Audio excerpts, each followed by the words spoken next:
Hello, hello. Mic check. 1, 2, 3, 4.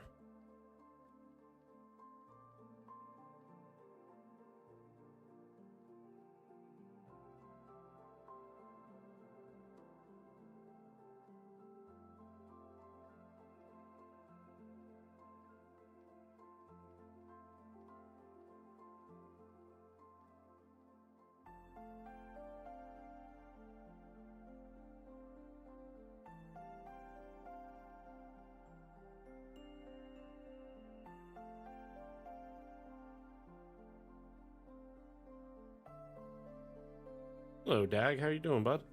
Glad you're here.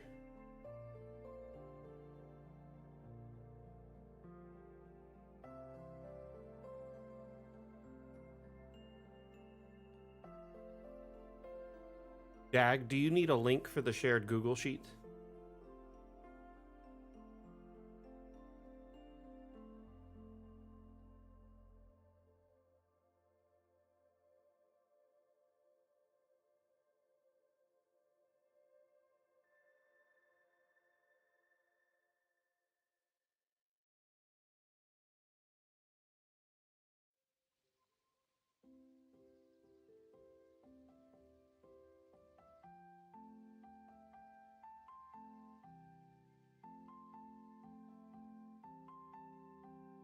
You know, it's okay. I think Atlam can monitor it for today, and I'm not sure if Seisu's here or not.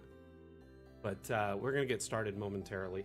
It's essentially a Google spreadsheet that we use to manage all the community questions that come in during the stream. And put them in like a list in the order they came in. And then I answer them after each segment that we cover during the stream. Anyway, Atlam, you got it? Fantastic. I think a couple people are in the sheet right now, so. Hello, hello, everyone. Welcome back. It's yet another reveal stream for our next update, Fun with Objects. By the way, my name is Mac. I am the community manager for Dungeon Alchemist. It is my honor to share this, fantastic new information and all these features, quality of life improvements, as well as showcase roofing, multi-level, and whatnot. I'm very excited to share this with you today. We'll try to cover everything promptly. And am I really quiet right now? Let me move the mic in a little bit closer. Hey, Shlomo, how you doing?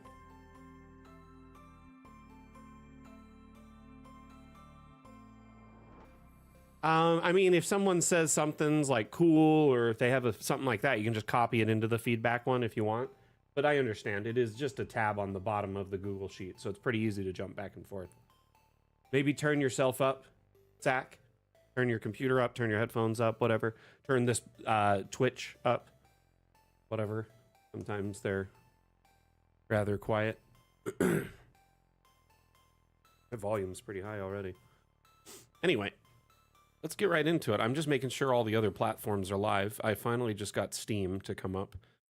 So we've got Steam, we've got TikTok, we've got Twitch, we've got Twitter, we've got Facebook, and YouTube, all live right now. Welcome, one and all, to the multi-stream, and this is the third reveal of Fun with Objects. We've done 2 reveal streams prior to this. Each of them are pretty much the same. Same itinerary, roughly same information is covered, but we did it 3 different times to allow everyone in our community a chance to try and attend the stream and learn about all the fun new stuff we've been working on. How you doing, Happy Star? Welcome, welcome. So I'm gonna want to just share some rules for the stream really quick before we get started. For everyone watching on every platform, please do your best to adhere to these rules. The first major rule is if you have a question for me during the stream relating to whatever you're seeing, or if you have a question that pertains to the update and you just want to ask it and it may not be pertaining to what we're sharing, still, regardless, preface your question by putting in the word question, and then after that, put your question. It makes it pop. And because sometimes the chat moves really fast during these streams, it'll give the mods a better chance to be able to copy that question and put it into our shared Google sheet that we have behind the scenes that helps me monitor all these questions and answer them in the order they came in after each module that we go through.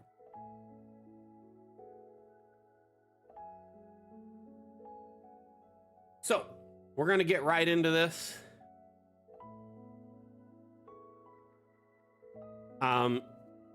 So I just want to make sure everyone's on the same page. So we covered the rules and we've done a quick introduction.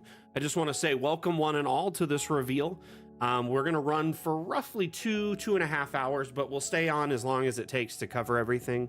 Like one of the streams the other day had some issues. There were some crashes pertaining to like Cloudflare, I think. And we ended up keeping the stream running longer to make up for those drops. So if anything happens, especially that, if the stream crashes, please, please, please be aware that I will be right back. I have no intention of just disconnecting and leaving y'all wondering what's happening. If that happens, it's either, you know, the service that I'm streaming through crashes, or my internet, or maybe my computer. Those two rarely happen anymore. It's more like the other day was kind of a surprise. So if anything like that happens, just know I'll be back as soon as possible. Other than that, let's move forward. Yeah, it is a good weekend so far. Got D&D tomorrow. I'm really excited. I'm going to work on the trailer for the Fun with Objects release a bit more today. I should wrap up the rough draft today, hoping to send that over to Wim tonight. He'll give his feedback, send it back to me, make adjustments, go into a second draft. You know what I mean? And then have a final draft. Yeah, we go through several iterations to make sure everything's clean. It's fun. It's a fun process, actually, because, you know, it's usually the time of year when I get to work with the team the most. Typically, I'm kind of like my own little island, but this time of year I get to, you know, chat with them a lot and discuss things. And anyway, so let's enjoy the stream today. We're going to showcase a few different things. Let's actually open a different map.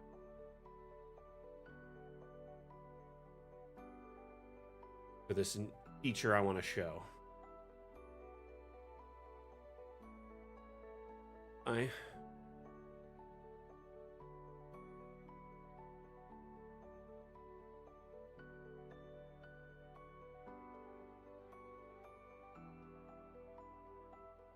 Here it is. Found it.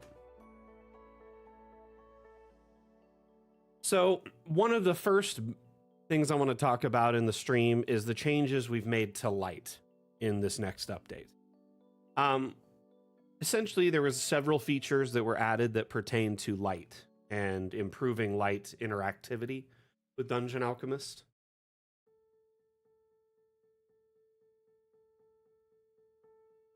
The first and foremost is that now, I'm sure you've seen in the past when the light from the sun bleeds over the wall and creates shadows in all the objects.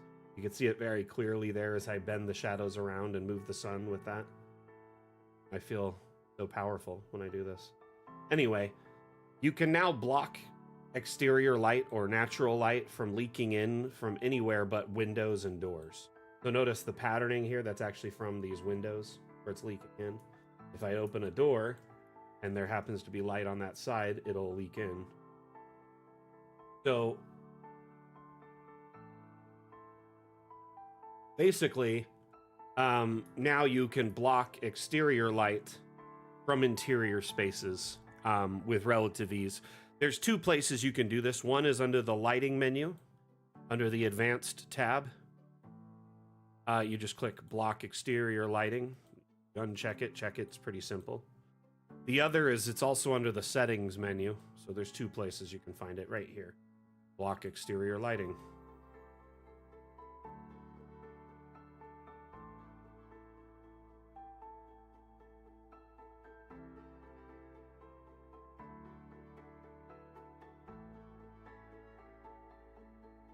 Really like that you patterning there. See that? Like it's really, really clearly the pattern from that. It's cool.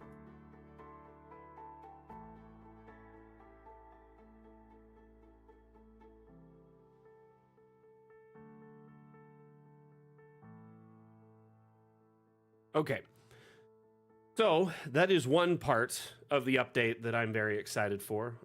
This is going to make maps feel much more traditional and natural with lighting.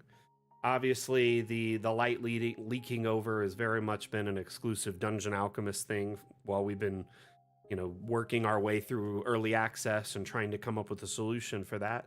And we finally felt the solution and work that we had was adequate and worth releasing. You would say the pews are too close together. You look at them from this perspective. Excuse me.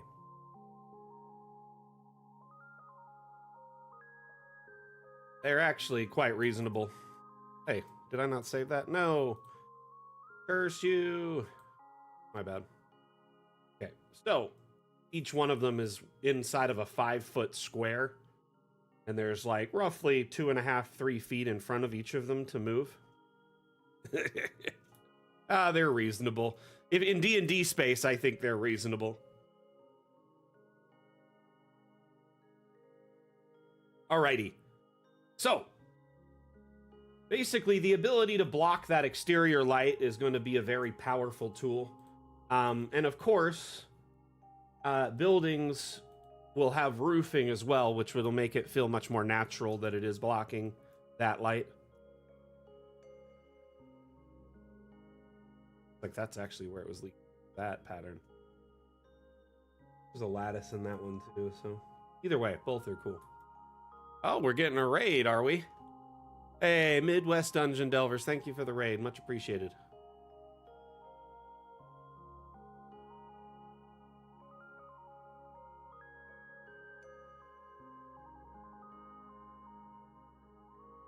Anyway, very interesting development in that regard, being able to block exterior lighting finally. Because it's not really realistic that the light would get in over the walls and create shadows off of objects like that, especially when now the walls go up all the way and have a ceiling. It's much more realistic.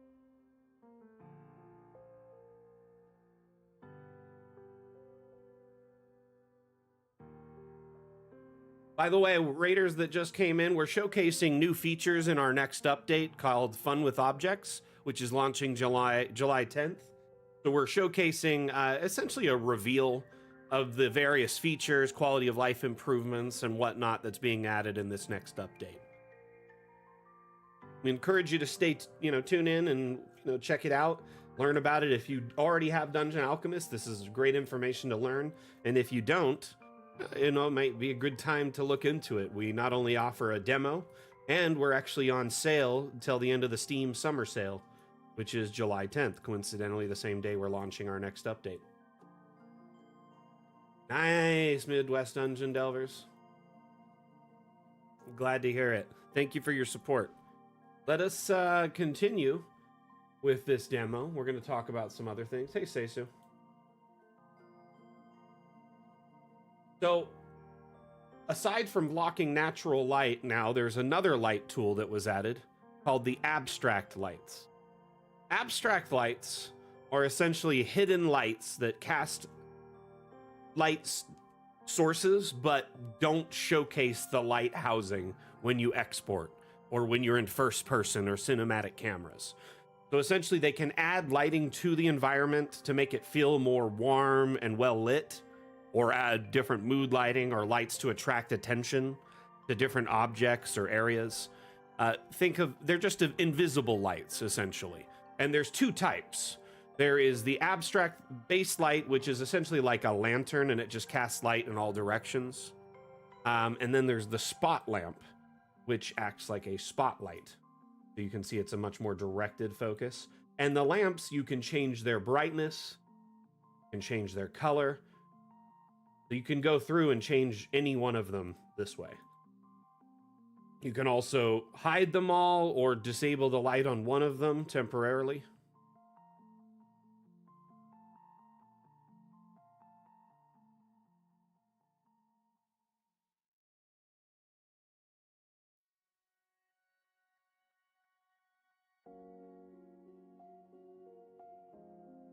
Kind of, yeah, essentially.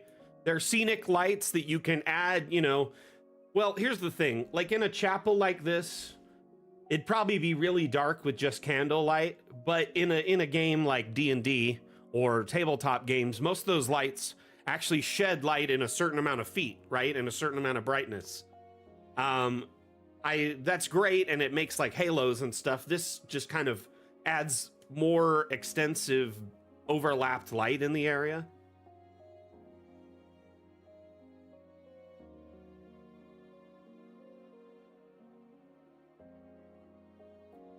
So, we have now covered natural lighting and abstract lighting, but as you can see in this church, there are several light sources. Here, let's turn it into dark to make it much more obvious. So now the warm light that would be from these candles is actually more evenly cast over these pews. The purple lighting in the background feels kind of like a twilight coming in through the window in the back or whatever. And then the whole area just feels well lit anywhere there's, you know, footpaths or foot traffic.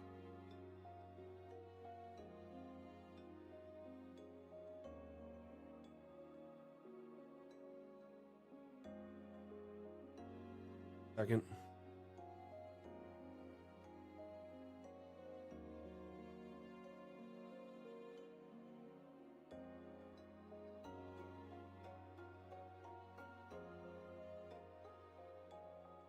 Dag. The other mods are looking at that shared document I mentioned earlier, and they're just loading it up with the questions as they come in. So I'm not ignoring anyone. I answer questions in the order they came in after each module where we showcase various features. So you guys and gals can answer your questions or ask your questions. And then if you can wait patiently until we showcase the light features, then we move on and answer those questions. And then we move on to the next showcase, which is quality of life improvements.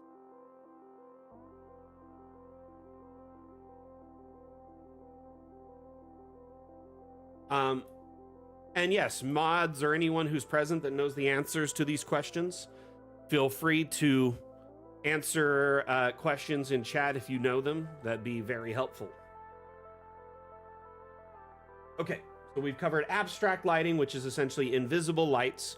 The two types of them, you can change their colors, their brightness, etc. You can change their height, you can rotate them, you can put them all over, and essentially they're invisible either when you want them to be during building by checking this toggle here, which all abstract lighting is under this second tab, or and then, like I said, when you're in first person or cinematic cameras, or when you export, these lights are invisible, but the light they cast remains. Okay, moving on from abstract lights. The next showcase is the quality of life showcase. We're going to cover that in a few minutes after we answer all the questions that have been coming in the last 10-15 minutes.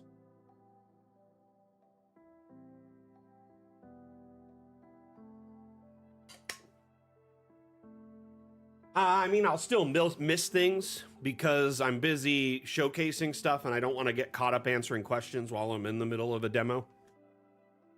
These streams, normally I'll drop everything to answer a question in any stream in AMA format, but these ones, because there's so many questions that come in and a lot to cover in such a short amount of time, I really got to organize it.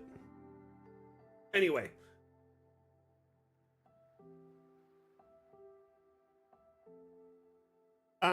It would sound like one of those like circus kind of pianos where when they're playing it, like they throw plates onto the ground as part of the audio, and they pull strings and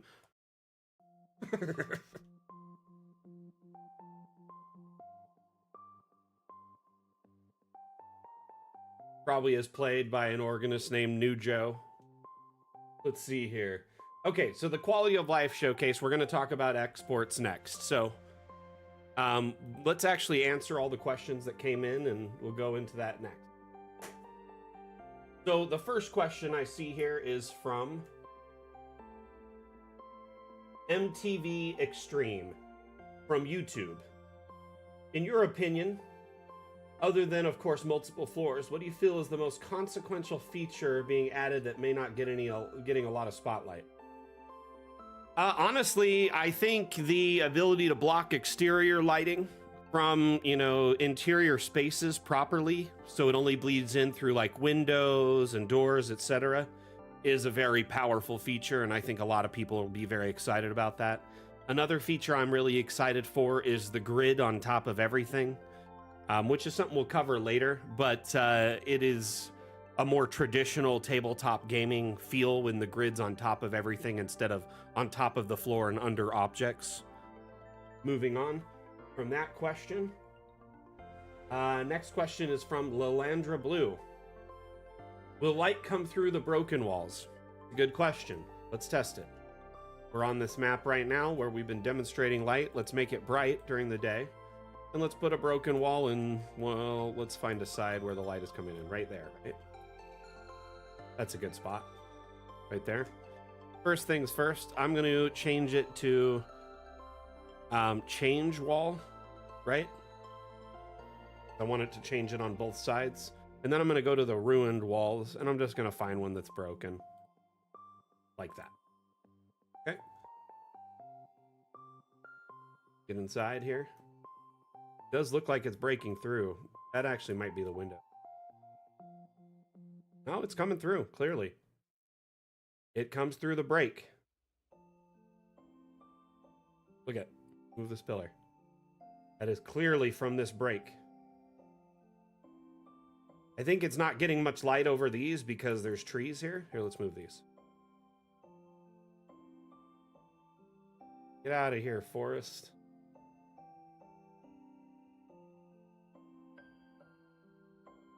Okay, more bright. Yep, and it even makes shadows of the breakage. Before, the light wasn't even over the top of it, so it was hard to tell. You can clearly see it there. Let's rotate the light so you can see.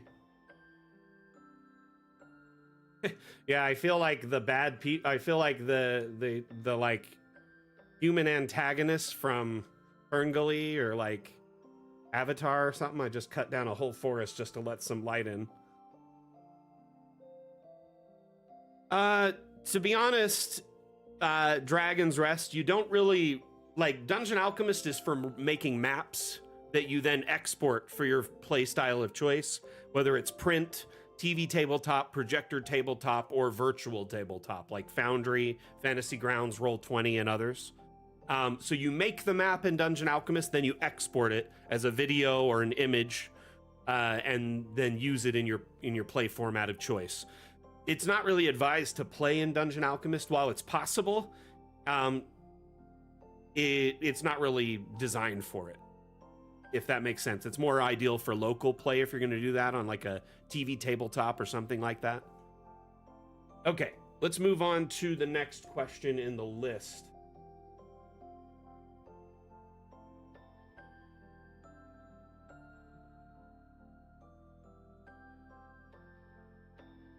Dark Rye from YouTube says, do we still have a workaround to have floating structures where we have one on the floor and the rest can be above? I'm sorry, what do you mean?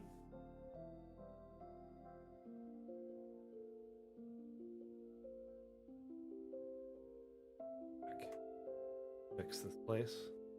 Eve. Can you clarify there? Do you mean like how on the stream the other day I raised up and did a floating building? Is that what you mean?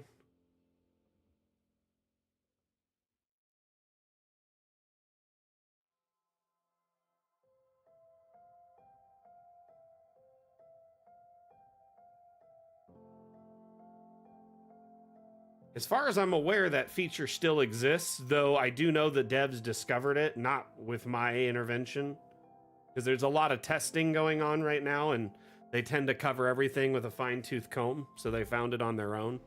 But I asked them to please consider leaving it in, because it's kind of cool. I don't know. Let's find out.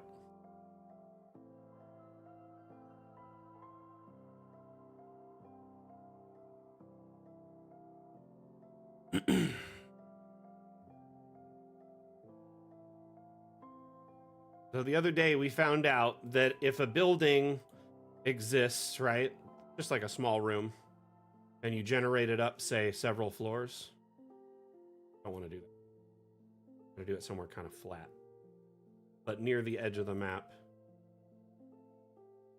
And then you just essentially keep pushing up the structure like this.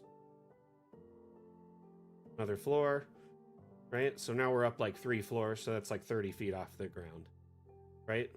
Well, now up at this 3rd level, we could generate a structure that is now floating in the air.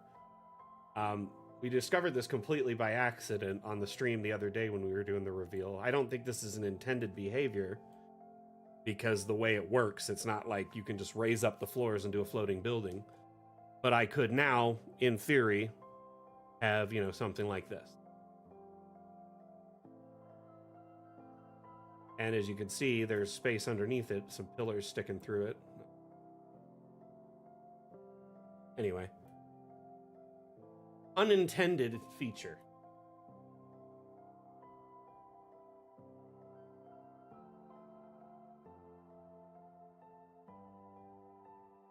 But I mean, you could put like some rocks under this, right? And like some vines hanging off of it, and you could do like a floating tower or a giant's kingdom or something.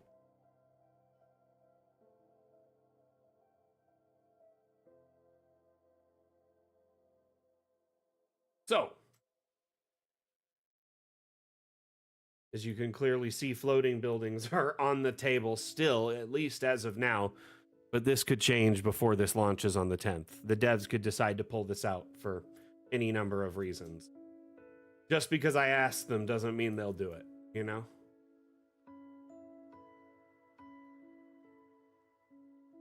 Okay.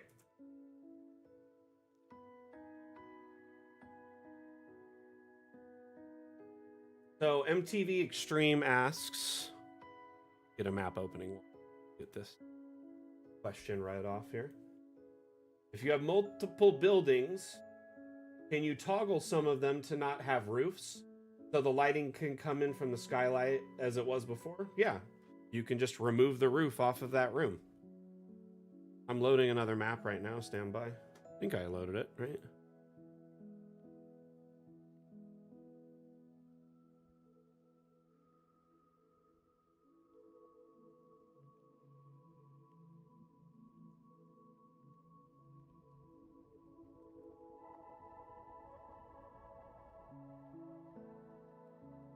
Okay.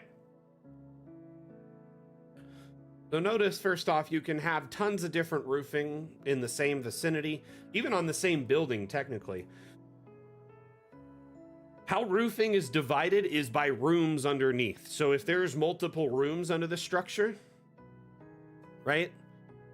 First off, let's just erase the roof. This one has really nothing inside. It's just a blank slate, right? But you can add a roofing and it's just one solid piece. But if there was multiple rooms inside, do an example real. Say this is one room. I don't want to be.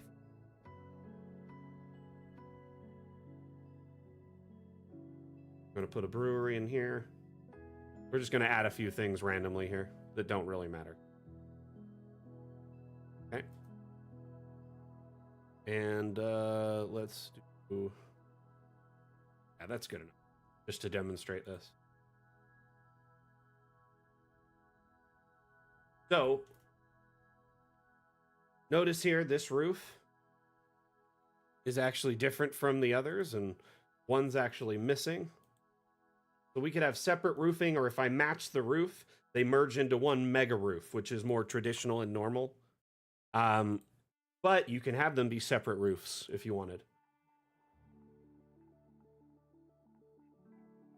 And there's over 60 roofing types, both diagonal and flat roofing available. So if you want just like a simple flat top roof, you can do that. If you want, you know, angled roofing, you can do that.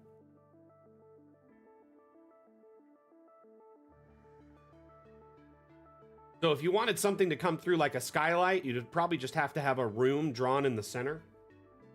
How I would do that is like in this room here.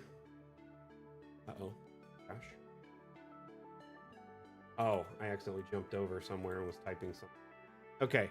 So let's say this room, we wanted a skylight in it. How I'd imagine you'd do it. This is just kind of my thought, and I don't know if this will work for sure. But what I do is just remove all this stuff and generate a room inside of this room, which this is mansion bedroom. We'll just generate the same thing. Put it right in kind of like the middle where the skylight would be above. Let's try this. We're going to generate this. So this is a room within the room. And technically we could just match the floor and make it all the same again. Because this has no walls, there's really no distinction that it's a separate room to the human eye at a glance, right? Let's see here. That one. Either way, let's just change it.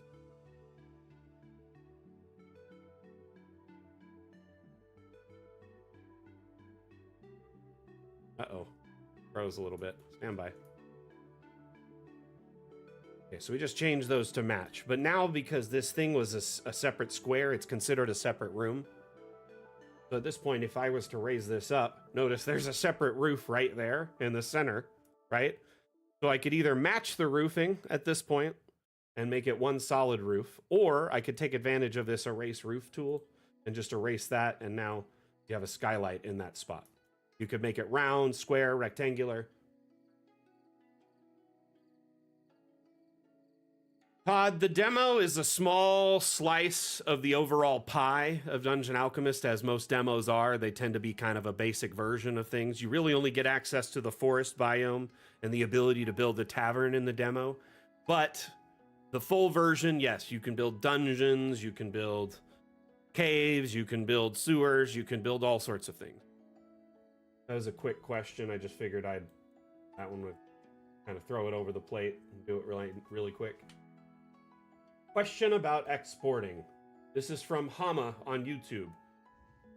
When you export the map, does it export the whole building, or do you have to choose which floor? You kind of have some options. Let's go over it. If you hit the export button, so first off, there's two different export options, export and batch export. Batch export is if you want to export multiple versions of the same map, like morning, evening, afternoon, night. We'll go over this in a minute. Regular export still works for multi-level just fine, and I'll show you right now. So you can kind of choose different options. You could say, I want to only do the ground floor. You can do only the current layer, which I'm at the roofing layer, so it would only export the roofing and what's visible around it, right? Alternatively, if you're on a lower layer, you could export just that layer. So whatever layer you're at before you export is important. You can do all layers, right? And it'll split it up into a mega map showing all of the layers. Underground, first floor, second floor, third floor, etc.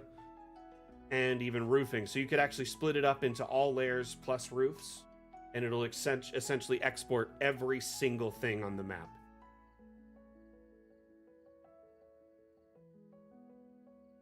I answered Todd's question, Seisu.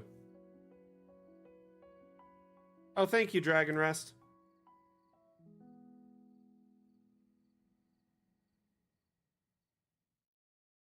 So if you look at this here, it essentially gives you many options to break it down. You can do whatever layer you're currently on before you hit the export button, whether it's the ground layer or the roof layer or anything in between.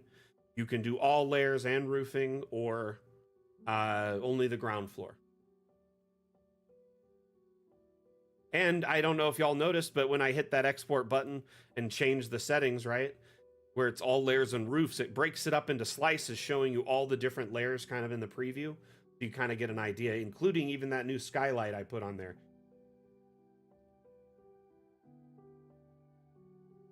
So unfortunately, they don't have a clean like glass roof yet. I did mention that. A couple of the like artists mentioned it.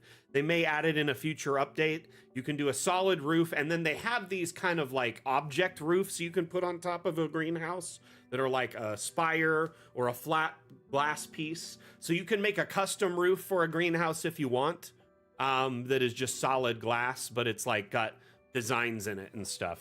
But it is just an object instead of a glass roof. I think eventually they may sort that out. Anyway, let's see here.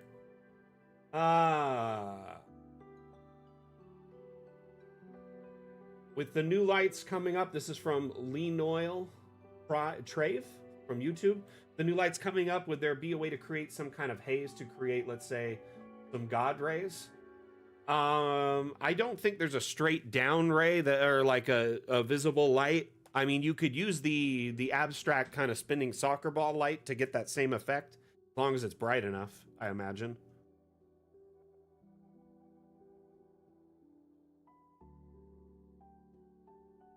Okay, so let's test this right here. It's dark, right? Do a light like kind of right here.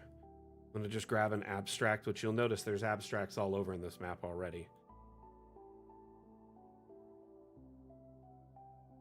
Crash. There we go.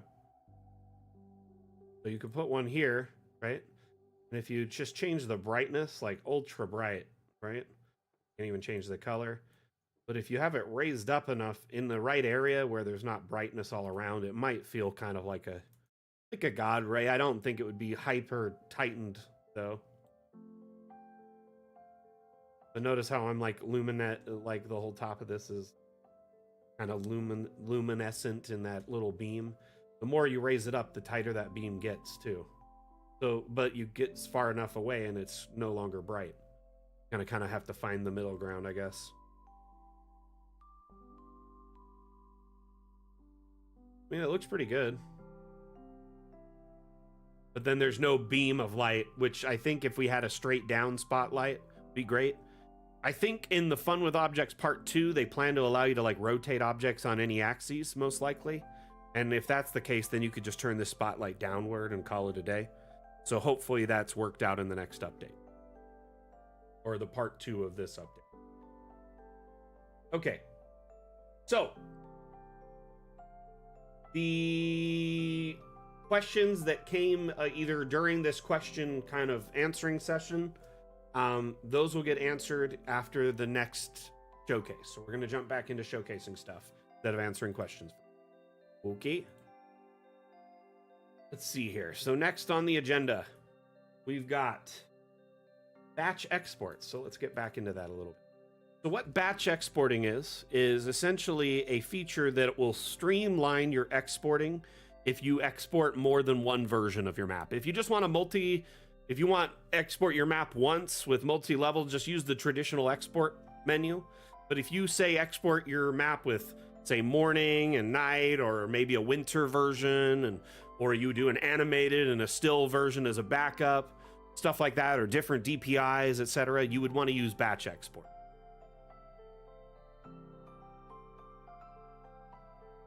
So with batch export, you can create export formats of the most, let's say your most common exports.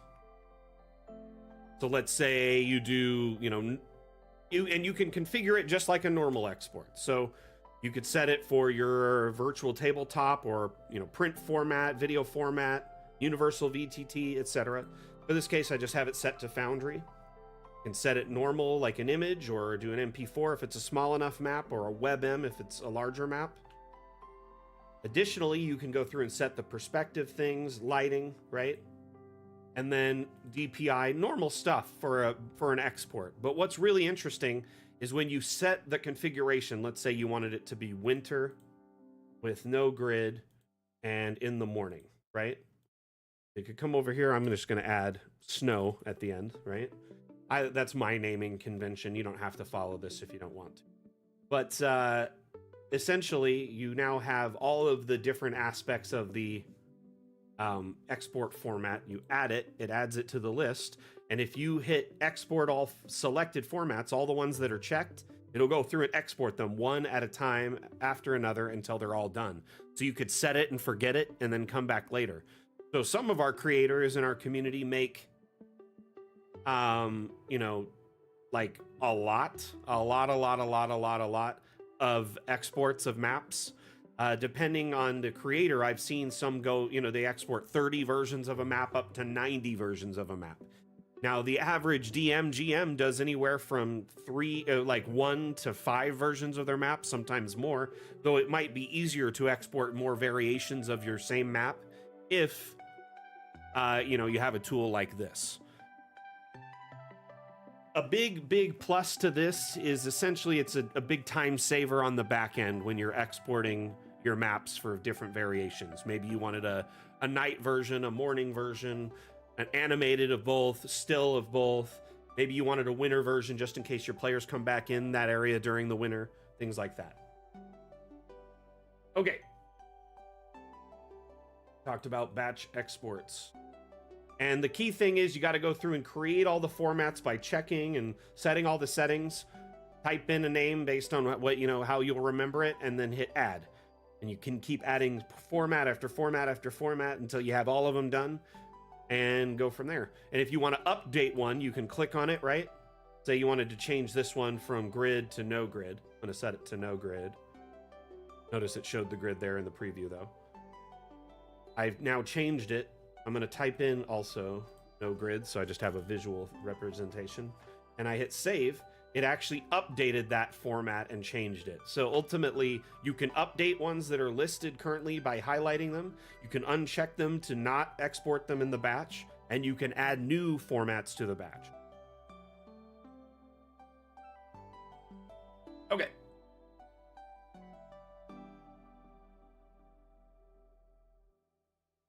Azuma, that's not a question, that's a suggestion, and there is WebP and MP4, and lots of different formats depending on your platform.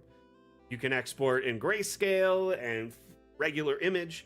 Depending on the platform, though, like Foundry offers image, MP4, MP4 low quality, WebM, etc. So there's a ton of formats across the board, but depending on the platform, we may or may not offer different export types.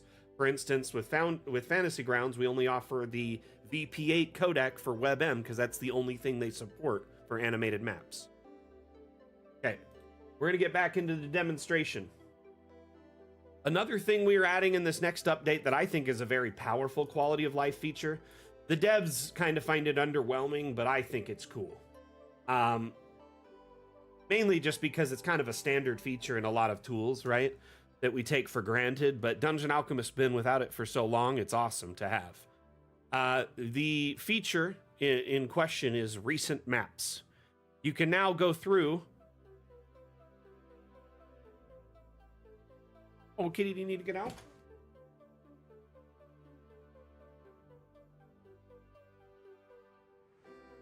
Cat was napping when I started the stream. Cat was napping in here when I started the stream, and I didn't want to wake him, so I just let him do his thing, but now he wanted to get out. He's probably thinking I'm too loud. Essentially, with this tool, you can jump between maps you've opened recently, saving you a lot of time. Recent maps is great. As you start opening maps that you've been in recent, you know, if you open one map, open another map, you jump through a bunch of different maps during a session. They're all in a list in the ones you've opened most recently. I think it's like the 10 you've opened most recently.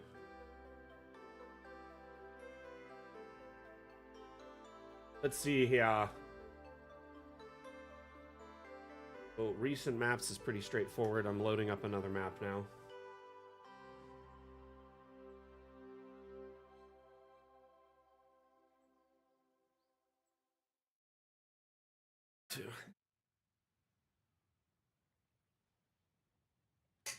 Gotta stay hydrated, you know? Oh man, is my green screen bugging out a little bit? What's that? I didn't realize it was kind of doing its job.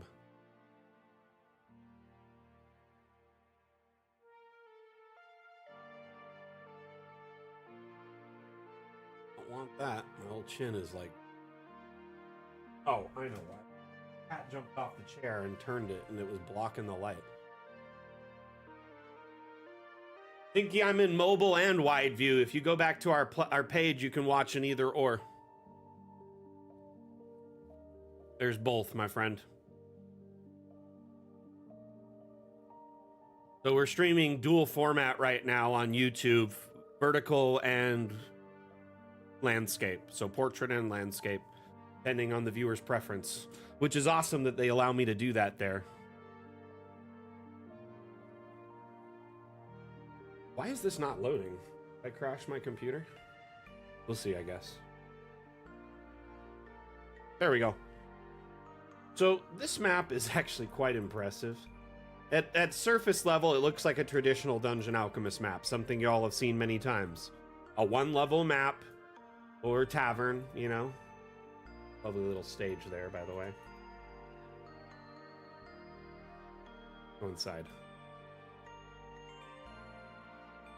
This is as you jump through the floors, which you can do through this little widget in the top right by clicking up or down, or you can use your plus or minus keys to jump anywhere between the floors available in the buildings.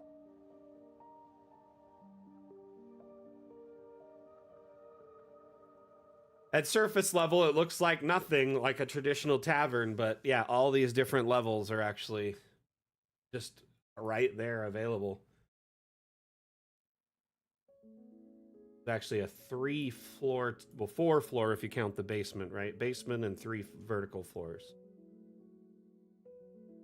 Little cellar.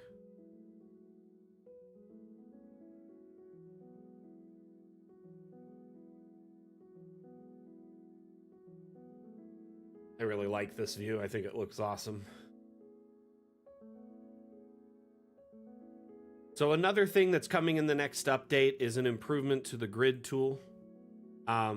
You essentially can set the grid on top of everything, right? Before it used to be more like this, where it would be, well, down to the bottom level. When we're on the bottom level, it's very visible. The grid would be on the ground, but any objects on top of it would be on top of the grid, making it kind of hard to tell where a player might be standing or sitting or moving to. Kind of hard to discern where their movement is, right? A more traditional approach was needed because of requests from our community. We made this toggle, which allows you to put the grid on top of everything. So instead of it being under objects and on the floor, it's now on top of everything. Arathon, it's not going to happen. It really likely will never happen.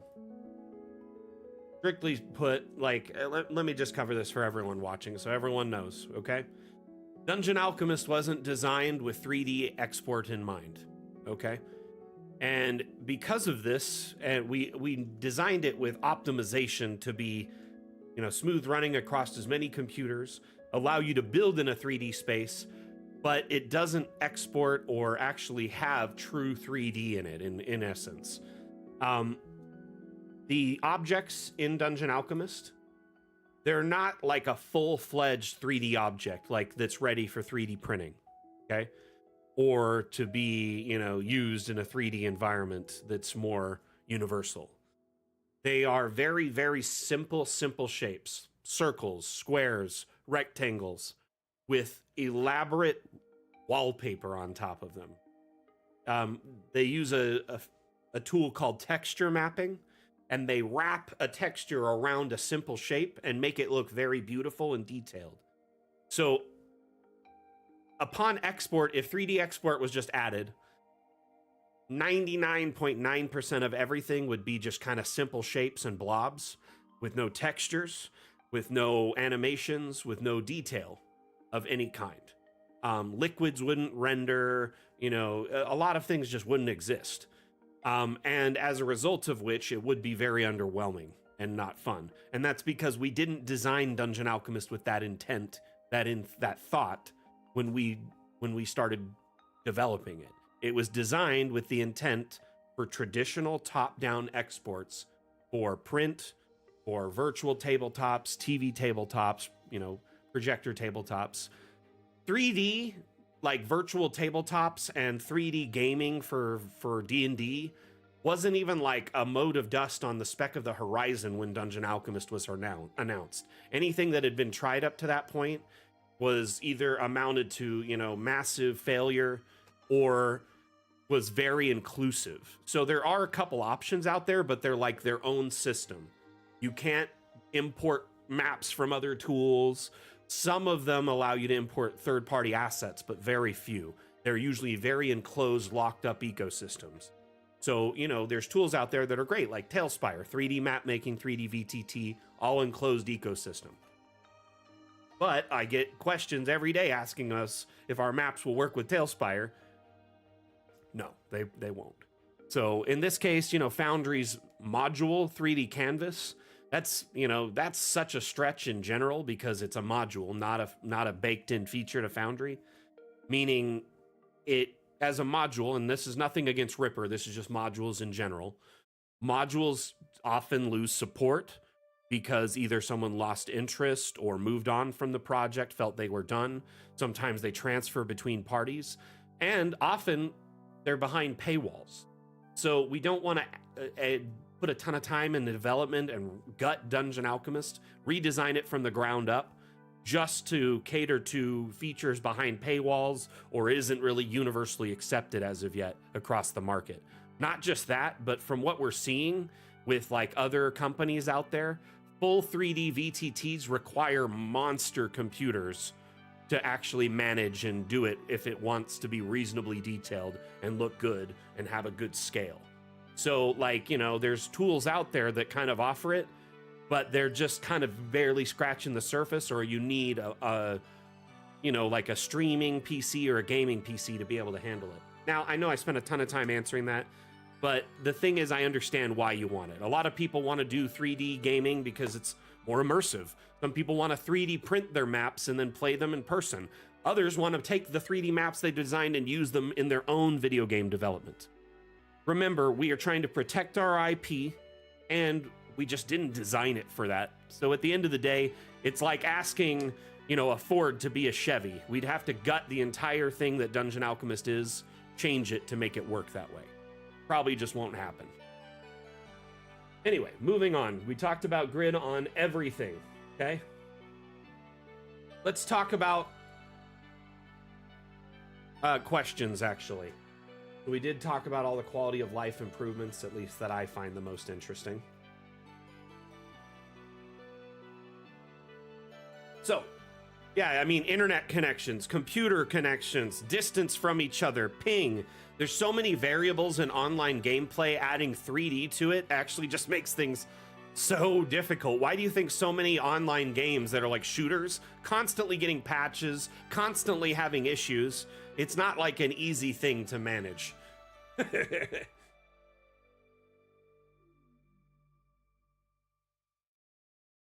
So, Arathon, our maps will export as separate images for each level, or separate videos for each level. So when you export this map, it's actually 5 maps, right? So essentially, those would be set up as scenes in Foundry, Fantasy Grounds, Roll20, and then you can use a mechanism like the region detection or Monk's active details or whatever, where if a player moves to a staircase or a door or a hole, then it automatically teleports the whole group to the new scene. It's possible to do that in those tools. And you'd want to have big maps, especially, separated into separate scenes like this. It's actually very beneficial for you running the game and your players trying to load them. You really want to make sure you produce your game around the weakest link in your chain. One of your players inevitably is going to have potato internet or a computer that's run by a small pack of hamsters. And if that happens, that one player can't load the map because it's over extravagant, huge, animated. I always like to have my scenes separated and have backups. I have animated maps and still maps, and I have, maybe all of them on one, thing where I can move them around, but also separate scenes.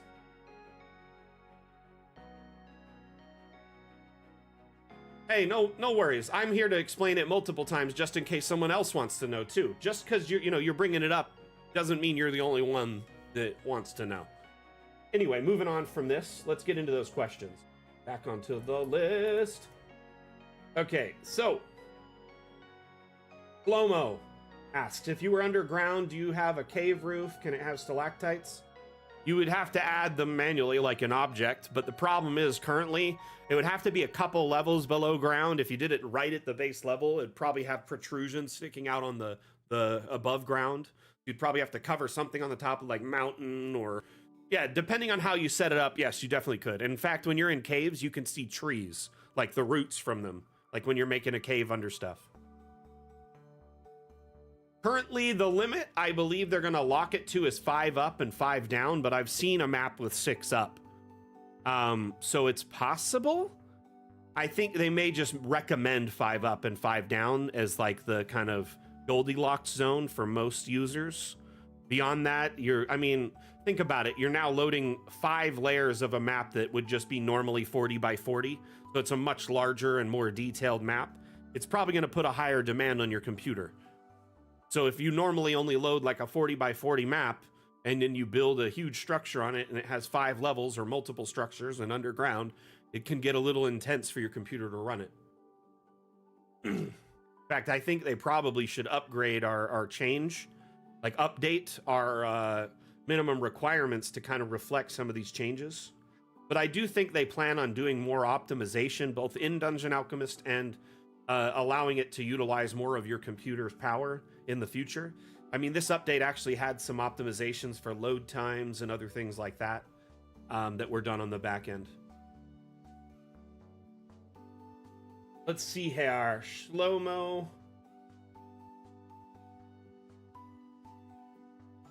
asks, Shlomo from Twitch asks, can I still use the damn files I already created? My existing drawings, whether it would be to work multi-level and lighting. So you can open old maps. When you open old maps after the update, whether it's a map from the workshop, a map you made ages ago, you can open them and edit them, but they'll be considered a legacy map, and the multi-level feature will not function on them. We had to change a lot of objects, depreciate tons of older objects, and change objects to fully support multi-level. Essentially, a lot of fundamental changes were made to support it, and as a result of which, old maps will be it'll be the first instance in our entire development cycle of early access that old maps will not be fully backwards compatible with the new version. You can still open them, you can still edit them, you can still export them, you can still download maps from the workshop that are old. In fact, let's just open one and show you. If you open an old map, any type of old map, small, big, doesn't matter, it will have a lock on this icon. Hey, yeah, the yawning portal will be super easy to do after this update, Hallister. So essentially, very, very close. There are a few yawning portals that have been shared on our Steam workshop by very diligent map makers, but this new update will really make yawning portal super easy. You know, pit in the center, multi-level, you know, terraced inn and bar.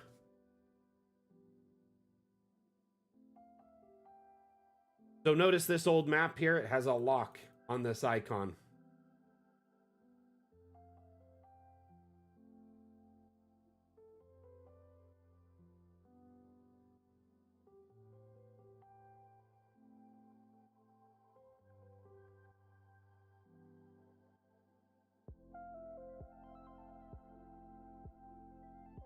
I didn't say legacy objects won't work. I said legacy maps won't work with multi-level. I said some legacy objects were depreciated and replaced. Big difference. Going into that, essentially what happened there is because multi-level needs stairs that angle and fit directly between the two floors, stairs had to be adjusted and changed to work with this. Pillars, for instance, were given a facelift, and now they adjust dynamically to the size of the room and shape of the room. So if the room keeps getting vaulted, the pillars go up, if that makes sense. So you have more options in that regard. And instead, because old pillars would have cut off at a certain height, had the weird like cross section, would have looked weird. So we had to redesign a bunch of objects. So a lot of objects that were depreciated or removed were essentially replaced with new versions that are either facelifted or more compatible with multi-level.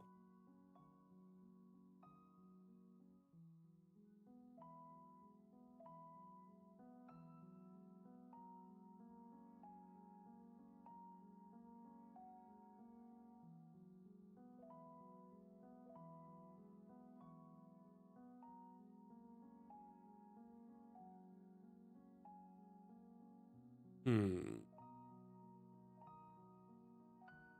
gonna load a big map with lots of roofs, and we'll put some.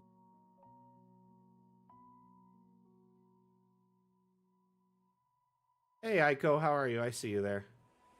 How'll be it, lady? Been up to? Yes, Henry, multi-level and roofing is coming in this update, among a ton of other stuff. That's actually the point of today's stream. We're showcasing and revealing the various features, quality of life improvements, and whatnot from our update launching on the 10th, so just 5 days. Giving y'all a kind of a sneak peek so you can kind of anticipate and understand what's coming. This next map I'm loading is massive, so it's going to take a moment.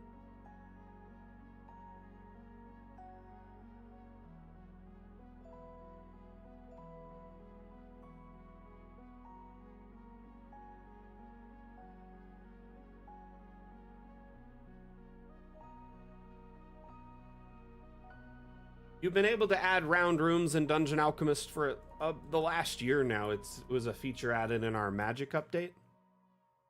But yeah, it's very possible to do round, diagonal, all sorts of different shapes.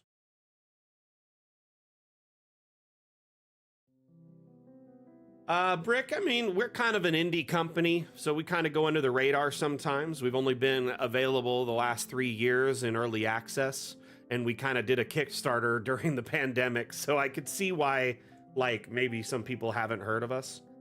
But Dungeon Alchemist is a map making and immersion tool that allows you to build beautiful, detailed maps and export them for your virtual tabletop of choice, or if you would prefer to print them or export them as a digital file to use on like a projector or TV tabletop, that's on the table as well. Go to the very top of this. What we're gonna do is add some snow to this. Someone asked about that. So anytime you have a map, if you want to winterize it, add snow to it, you just go to the terrain tab. And under here it says change terrain type. Go to the tab where it says weather, set it to snow, hit change terrain. Winterizes said map.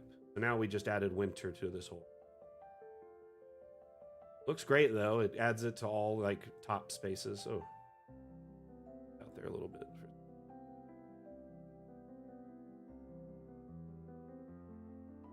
Even in the little internal courtyard here.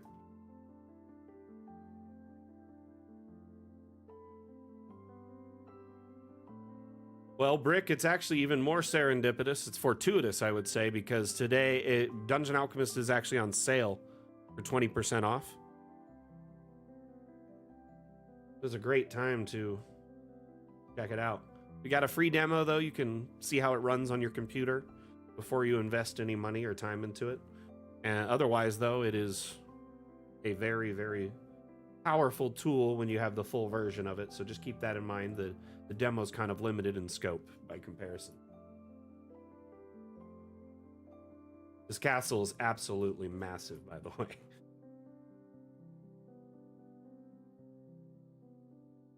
Snow just really make it chunk that bad.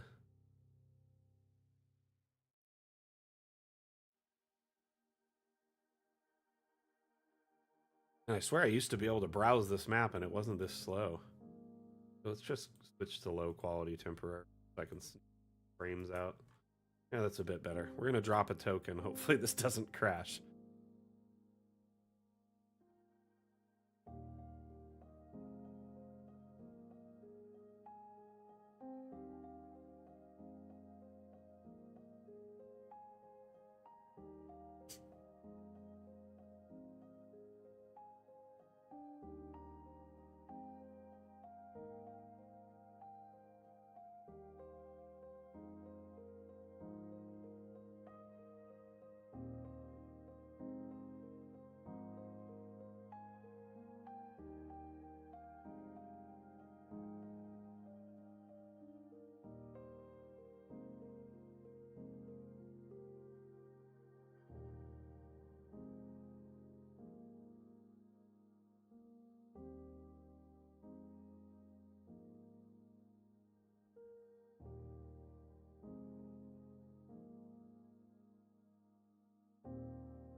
totally is.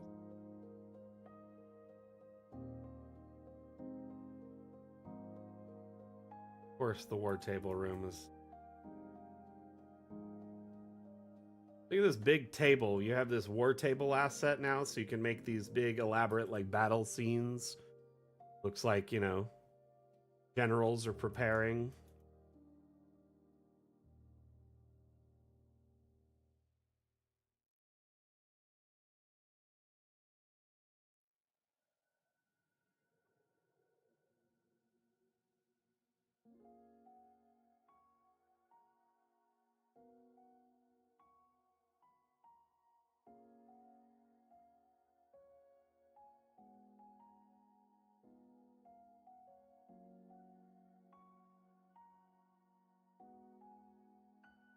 Ah, got stuck.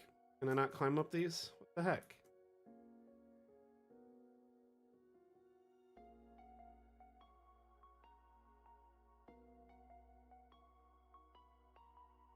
Anyway, y'all get the idea. Big maps, totally possible.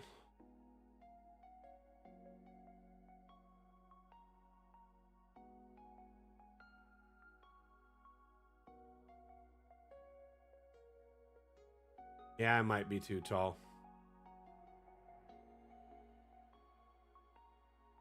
Okay. Get into the next showcase, which is the object showcase. I'm going to show you one more castle, though, and then we'll do the object showcase. I love how castles look in this next update. So cool. They do take quite a bit of processing power to build like a big one, so keep that in mind.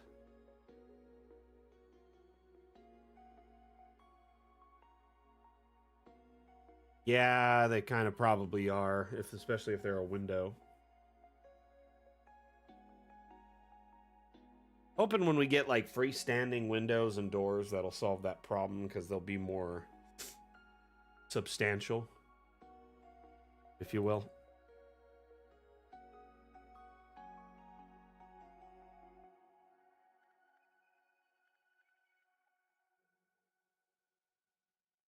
So this one's cool because it has like a basement.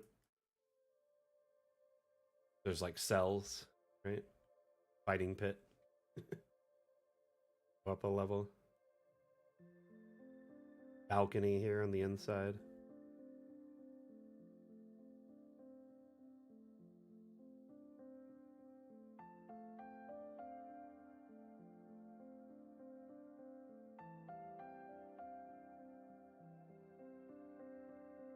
Oh, didn't realize that was just hanging.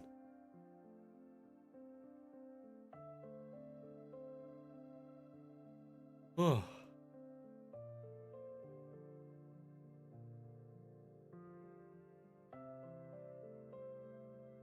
Load up a blank map projection.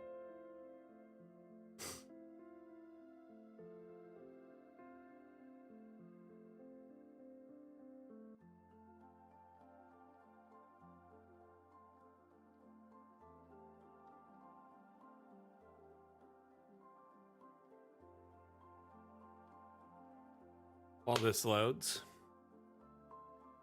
we're going to be showcasing objects and object improvements in this next portion of the reveal in the stream today.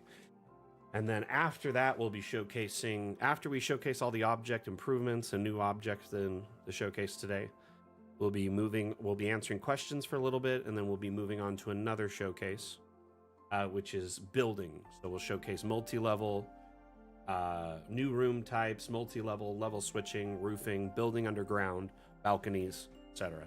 We've got a lot to cover still, so let's get into it. So, my favorite object, the stump. Excuse me. If you are familiar with Dungeon Alchemist, you're familiar that you can place objects by hand, but you can also place objects with a brush. The object brush speeds things up tremendously, but it also lacks, tons of objects. It's kind of a fine focus of objects that we've handpicked or palettes that we've picked, right? Now you can take any object select it, go to the paint object menu, and then create a brush from said object, allowing you to quickly, add any object to the map with ease.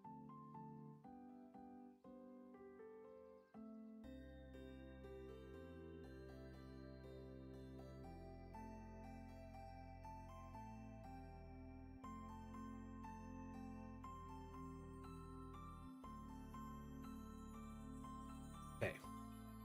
So, essentially you can take any object, turn it into a brush.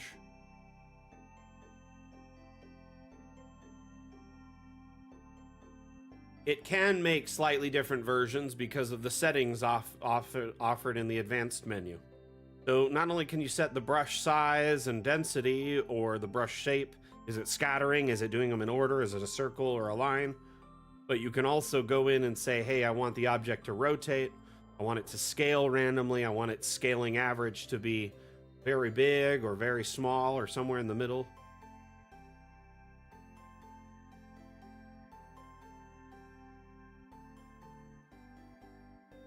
So it gives you an assortment.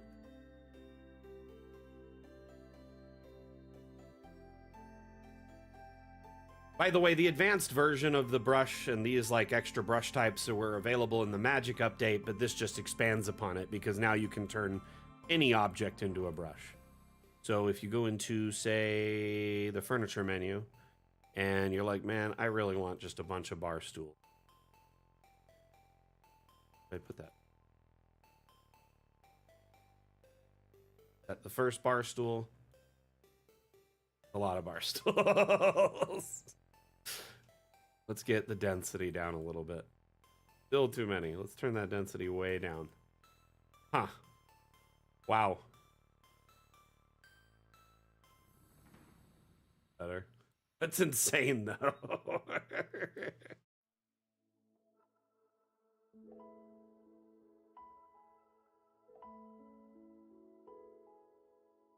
Trim, there's not currently axis rotational control, so no. It just rotates on this spinny portion there. It'll resize and rotate it all along this axis. And that's it. But there's not full axis rotation yet in Dungeon Alchemist. Likely will be addressed in the part 2 of Fun with Objects, with the next update after.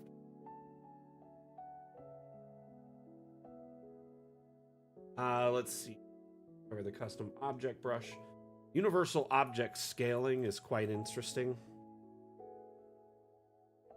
So, often I'm, presented with the question from our community, how do I get objects to be all similar size? Because, I set one down and set it manually, and the old method of getting objects to be the same size was you put down an object, set it to a size you want, and you started copying off of that object by pressing this plus or holding shift as you placed it, so it would create a duplicate automatically.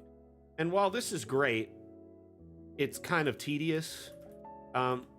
There's this new feature in the object menu next to the collision toggle, which very powerful tool. If you're not aware, the collision toggle is absolutely astounding. If you don't know what it is, ask in chat. The mods will explain it to you.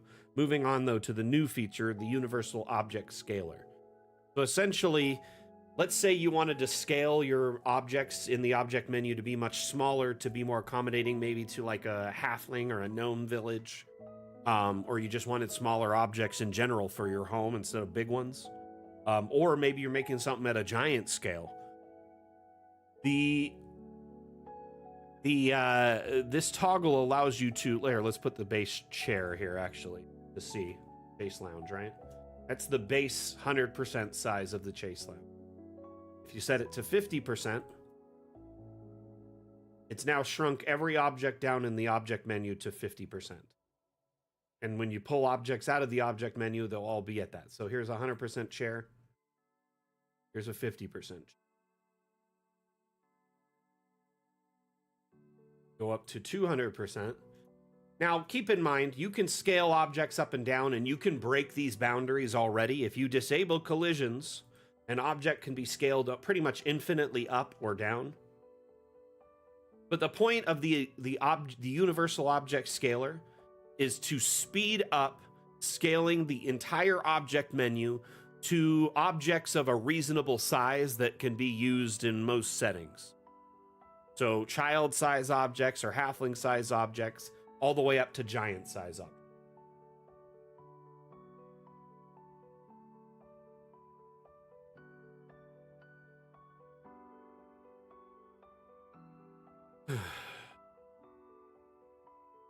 So if I wanted to go beyond what 200% is, all I'd just do is make sure collisions is disabled and grab the object's corners and make it massive.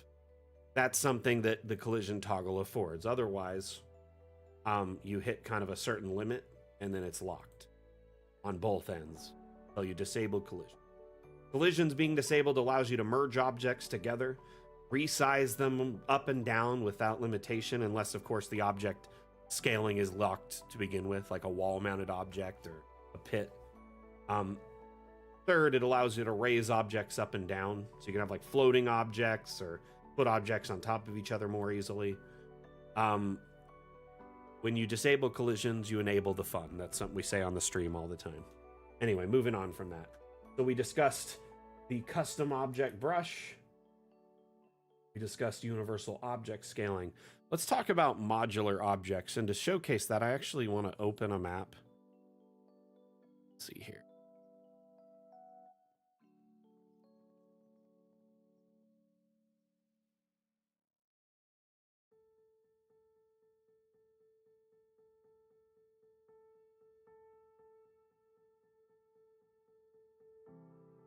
For that map to open, sorry.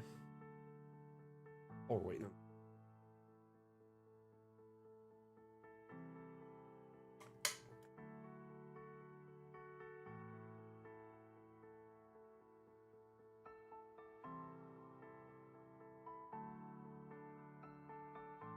Correct, Dag.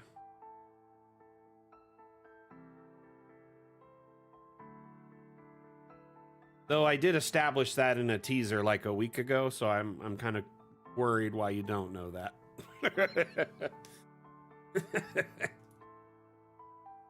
But yes, for those that aren't aware, the universal object scaler will work on any objects except for objects that have like a locked pit type thing situation going on. Like they cut a hole into the ground or stairs that go upward and, you know, cut a space into the floor above them. I did find out, though, that wall-mounted objects can be resized because of with the universal scaler. If you take a lamp, for instance, right? Look at this lamp here. And that's 100% right there, right? So that's just the normal size. But if I set this to 50% before I pull the object out, it now is much smaller. Before, it was very difficult to resize wall-mounted objects. You had to use like a workaround. This is still, I think, a workaround technically, but it works. It's funny. Look, watch. You could see it kind of scaling up in the background as I do this. Kind of hard.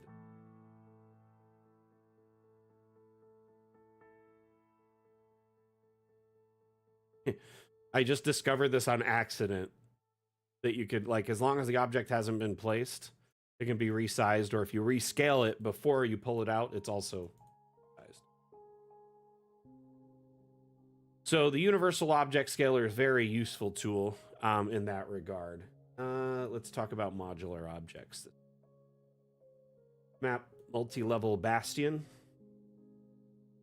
Right here in this section is a great example of a modular object. So this is actually a bunch of pipes that are all snapped together, little objects that are really fun to kind of build out and snap together. I'll show you that in a minute. They can be animated, some of the parts. But you can make like whatever shapes and weirdness with these pipes that you want, kind of customize it out into a very bespoke, like, boiler setup, or like a potion brewing station, or, you know, a everlasting gobstopper machine, whatever you want it to be. Now, there is multiple objects that take advantage of this new mechanic. When you place an object that supports a modular object feature, here, okay, let's go to the front of the house where we can see more, and I'll do this. Let's grab any number of the modular objects. One is railing, right? So you could just take like a normal rail. We're going to scale it down to like maybe 80. Let's do 75%. That makes it smaller, right? I'm going to put it right here, place it. Now that I've placed it, this object triggers this extra tab in the object menu. If you click it, notice it shows all the objects that can snap to these 2 control points on this rail. And since I scaled this rail down, it automatically recognizes that when I try to attach pieces. So I could just click an attachment, automatically adds it.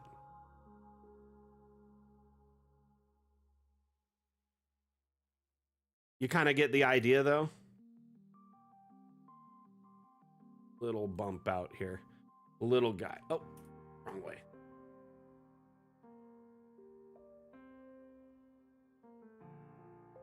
Isn't that pretty neat, though? So instead of them placing them one by one, you could go quickly, efficiently, do a whole structure or a whole set of rails. You could go up.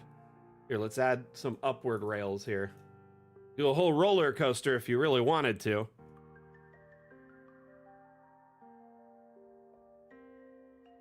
Dag, didn't I just explain the auto scaling thing? But anyway, yeah, so when you universally object scale an object and then it's part of the modular object tool, it'll automatically scale any attached to it to feature.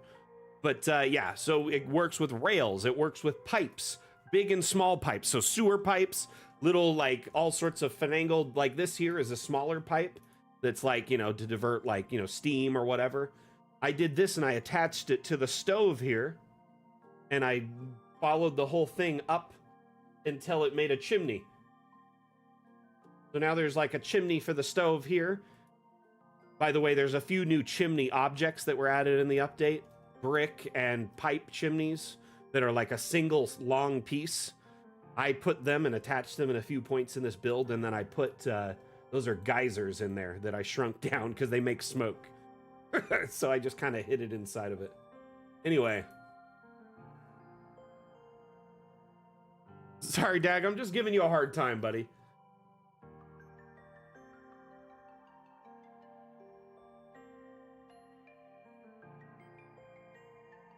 Let's see here. So, this structure is actually several levels.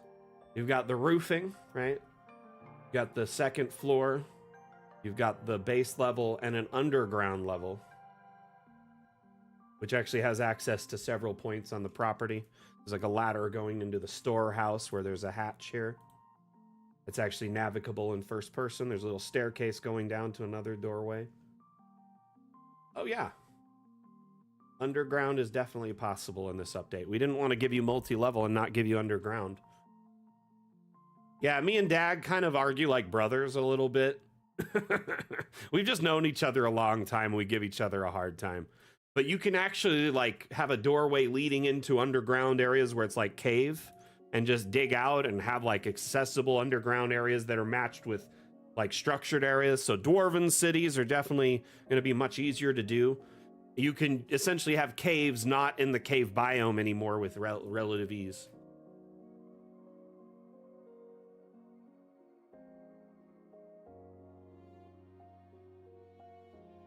But like I've known Dag now a while and it's always kind of been the par for the course. We just give each other a hard time.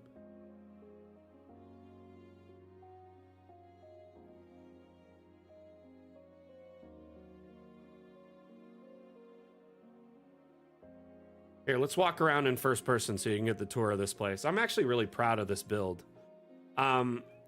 This was built to shoot like teasers and stuff for the trailer, but it also will function as the Bastion for my group, my play group, which is meeting up tomorrow for the first time in a month. Really excited.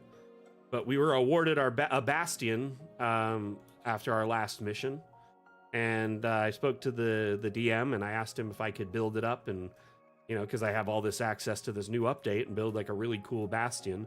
So this essentially follows the Bastion rules from 2024 for 6-player group. Got a little dining hall with glass windows so you can see out. Little bar. Kitchen. Notice the ceilings here. And I'll be honest with you, I don't know how the tiles of the ceilings are picked. Aiko, if you're still here, if you know, that'd be awesome. Let me know. I think it's just discerned at random. There's a bunch of them and it just picks them at random based on the floor below. So if it's wood, it'll put a wood above. There might be some fancier wood ones and there's some not fancier ones.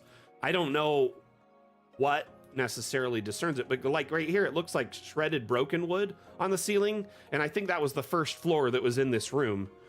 But I wish it would update to be more reflective of the current floor. I just don't know how to change it. I don't think there is a way. It's just an automatic setting.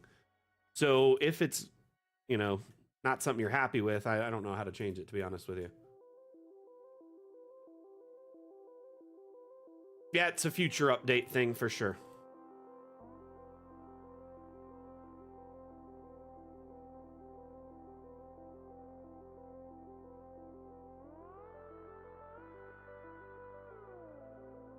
Fully navigable, though.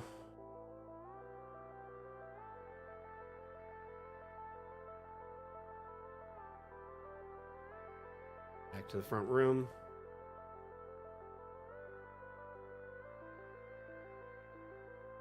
So this is kind of like the prospect of the future here. You have for your players and your groups. I mean, group bases, forts, compounds, mansions. Going to be so easy to make now, especially with multi-floor available, like at your discretion here. It's so nice.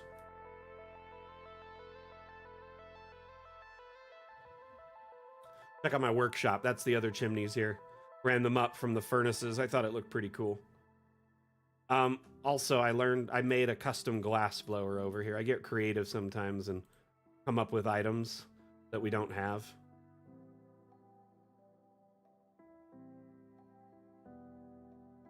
Glass blowing station.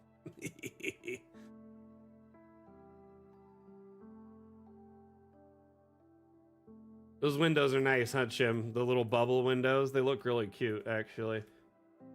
Just reminds me of old school glass, you know, like they tried to get it as flat as they could, but this is what they'd end up with a lot of times. Anyway, so yeah, multi-level is, it's quite amazing. Now, let's get back to modular objects really quickly because I got a little distracted while we were talking about this place. Uh-oh. There we go. So remember earlier I showed you the rails. We can do pipes. There was that kind of fun, like alchemical pipe, right? There's like centrifuges and stuff like that.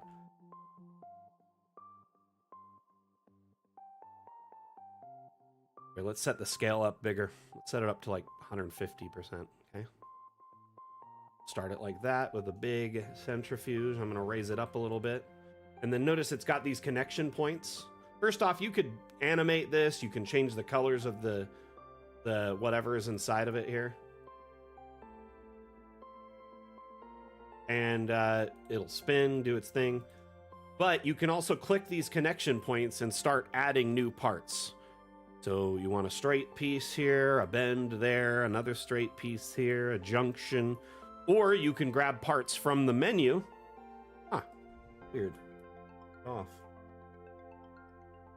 They're ever so slightly off. What is going on here?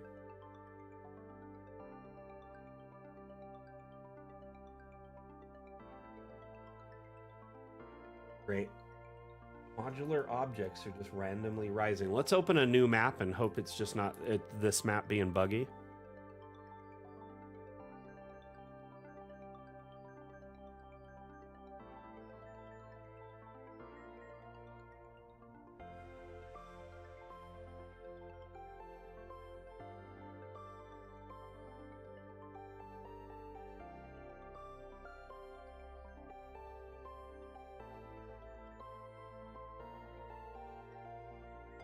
Just refresh the TikTok chat because it looked like it wasn't moving. Just want to make sure it was okay.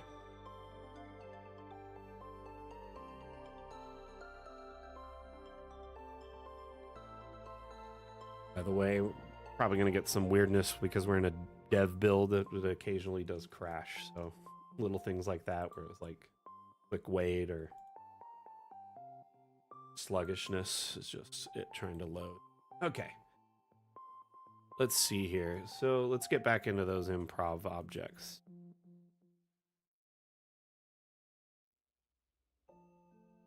I'm wondering what was going on there.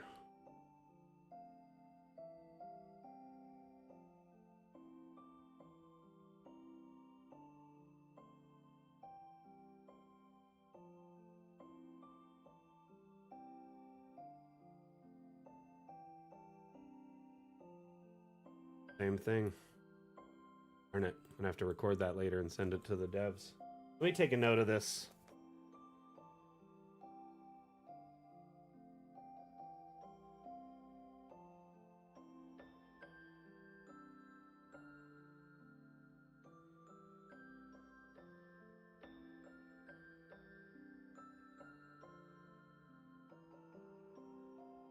Modular pipes rising between placements. So I can't really showcase this right now because it's not working.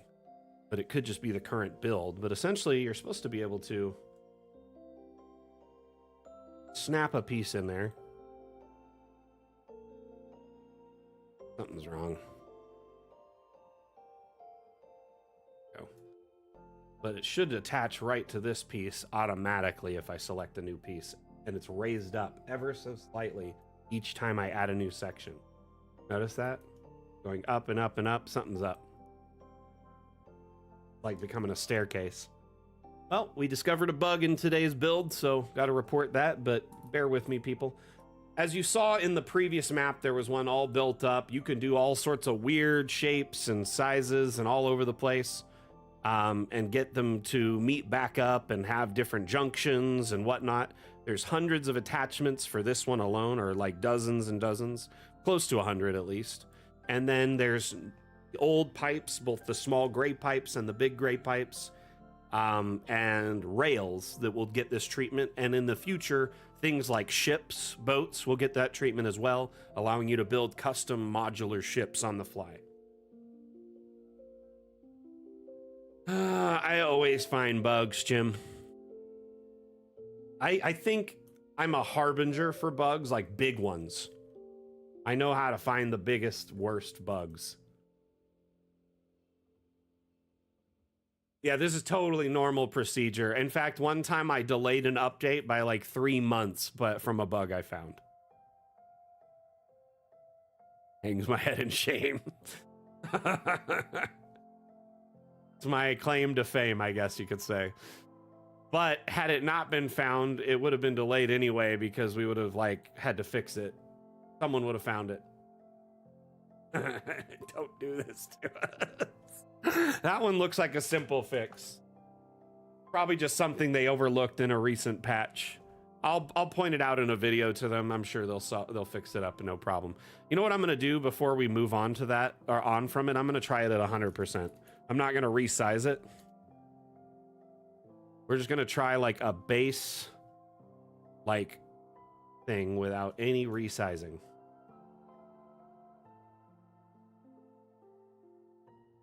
Hey, it works there. Weird. So if you rescale the object at all using the universal scaling, it does that. Huh. I wonder if we raise it at all if it does that. Let's try raising it.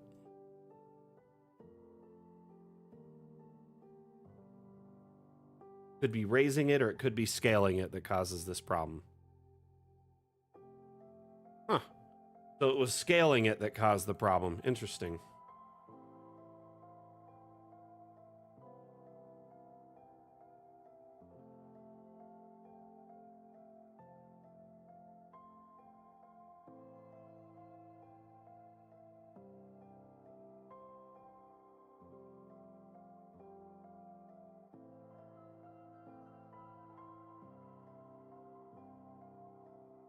Interesting.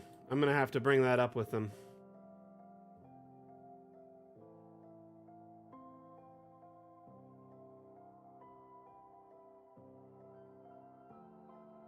But here we put a little like gauge on there.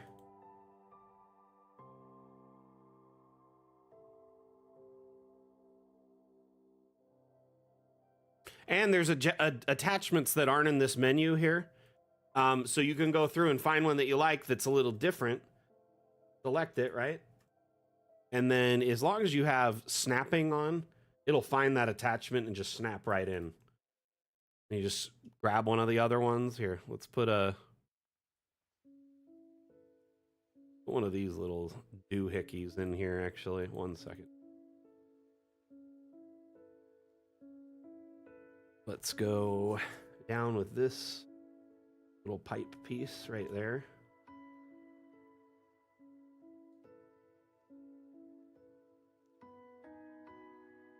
But it's pretty fun to play with this. I've spent like a couple of hours just dinking around with it, and it gets pretty addicting to just kind of link these pipes up, make little fun, whatever it is, you know, boiler or whatever thing, and it's interesting to say the least.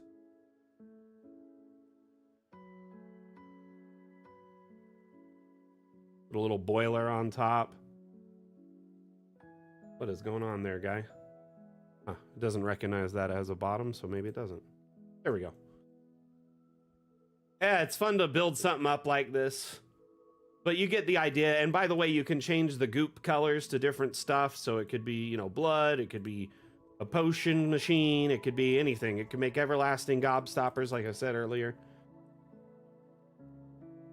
At the end of the day, it's up to you how you decide to make it work. There's tons of vertical junctions, both with like these valves on them, right? Here, I could put a valve on top of something just by itself. They have horizontal, vertical bends of all kinds.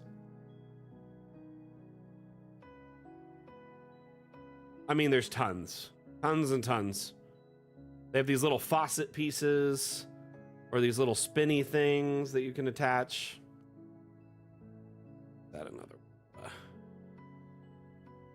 Anyway, it's silly. At the end of the day, I love it. It's just a fun little gadget to build things out. Yeah, it could be pneumatic tubes for messages. It could be, you know, a boiler. It could be some alchemist or artificer invention. You know, any number of things. Sky's the limit, people. You could have it running all throughout a building, snaking through every corridor. You know, like some massive machine. Oh, it can handle curves, Mosey. There's several bends on it, actually. Small, large, different angles. But yeah, I know you're joking about the commercial. Anyway. I think the liquid ones always have liquid in them. So I don't know if there's a clear one without liquid, but that would be a great suggestion. Here. That one kind of doesn't have liquid in it. So if you pause it. Oops.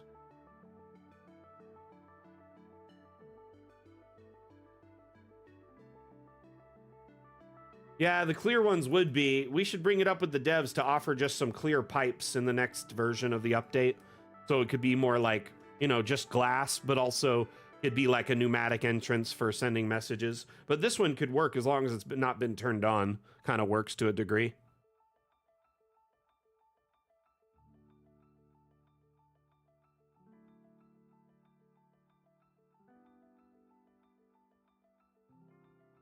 Yeah, I could have fun with this all day, but I'm not going to. Y'all get the idea, though, right? I hope you understand kind of how this works.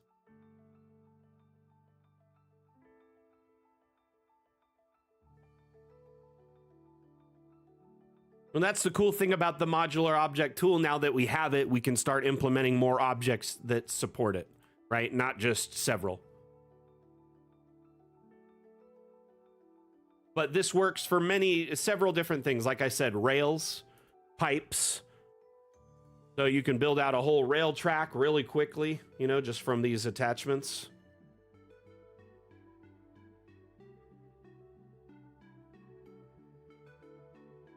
Oop, I went down instead of up. This is Minecraft, though, now.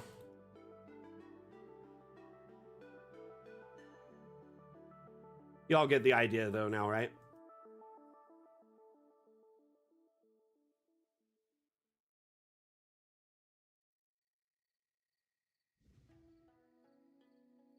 Oops, thought I was typing.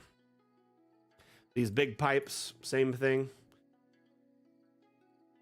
Whether you've scaled them down before you start or whatever.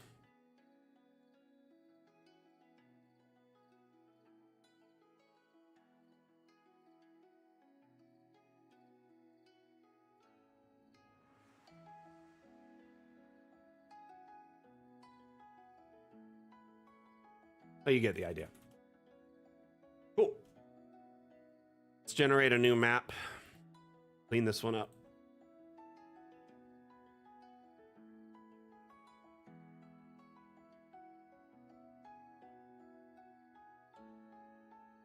The next feature I want to show is improved object linking. So a bunch of objects in the past used to link together. There was like a connected pole that had a rope that would link between, or some like pillars that had chains that would link between. I'm sure you've seen those objects in the past, or at least stumbled across them accidentally, or seen other maps with them in them.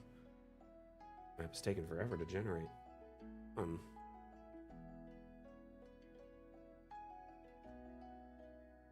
Reload D. Clunky. There we go.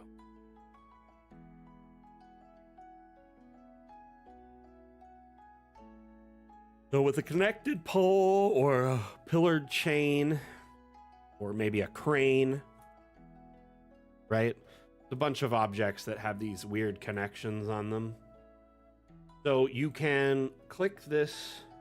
Let's say you have several of these around, right? In the past, they would all kind of connect together like a big spider web and make, you know, a connection between all of them. But now you can say, hey, let's connect this one to this one. And that one too. Or no, I don't want that zigzag. Move over to this one. We'll do a connection and we'll have it connect to this one. Now we can have a big square going around.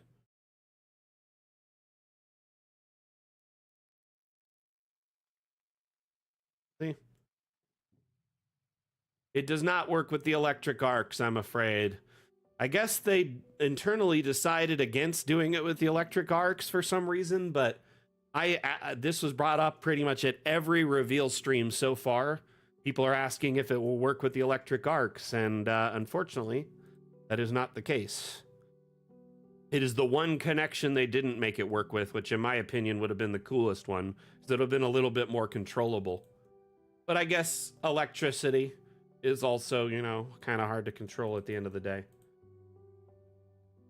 I'm hoping I shared your feedback from the first couple of streams, told the devs this. I'm hoping they'll take it to heart and implement that connection in the next update for electrical items.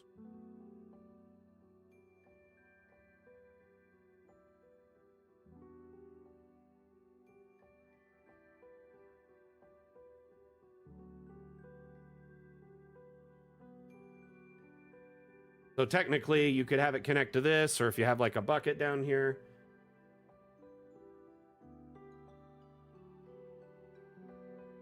Or a platform or whatever, then you can have it connect to, you know, a specific crane instead of every crane in the vicinity.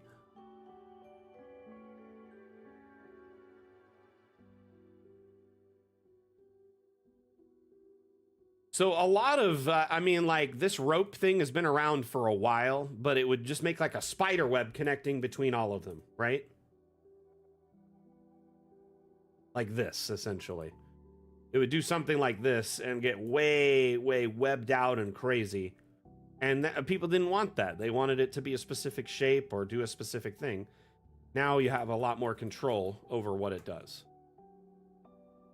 And I'm hoping they expand this to more and more objects over time.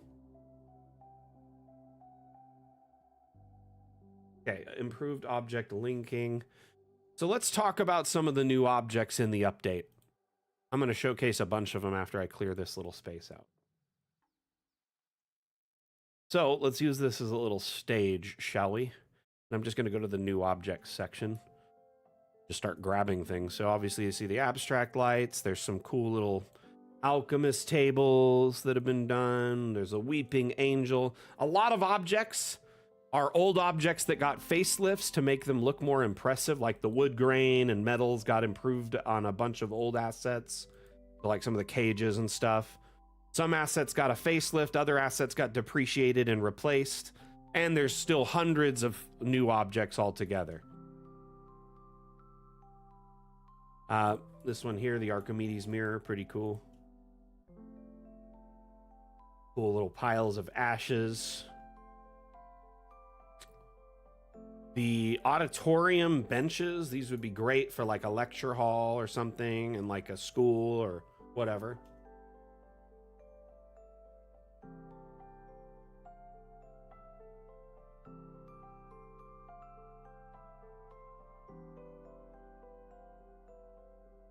Little new bathtub here.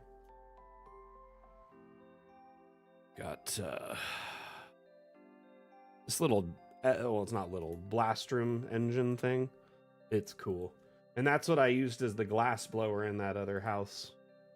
It's like a big blast room furnace, but you can shrink it down if you wanted to. Change the outside color here.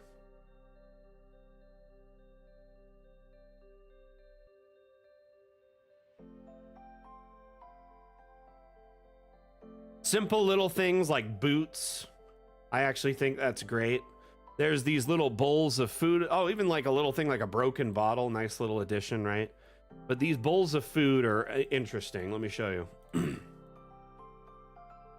You can change what's inside of them. So there's like stews and goulashes and soups, or like a batter.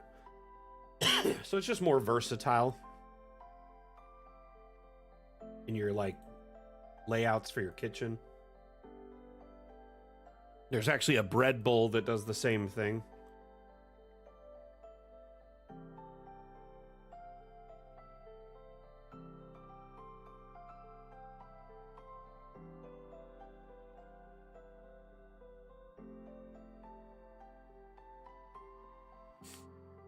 All of these little items here, these are part of the war table, but they're actually rather large. You can just shrink them down, put them on the war table, or they can be a bust display piece, whatever.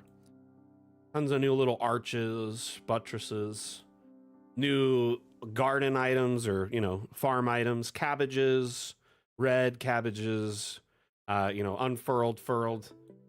There's actually lettuce. There's carrots that are downward facing now. So they're perfect for crops. Leeks are downward facing. There's rotten, like cauliflower and stuff too. New instruments like a cello. New cheeses. I know y'all will be excited about that. We got blue cheese and I guess what looks like a Limburger cheese.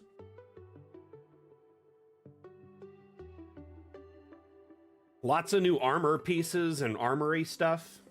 Armor pieces laying on their sides. Wall hanging armor pieces. Excuse me.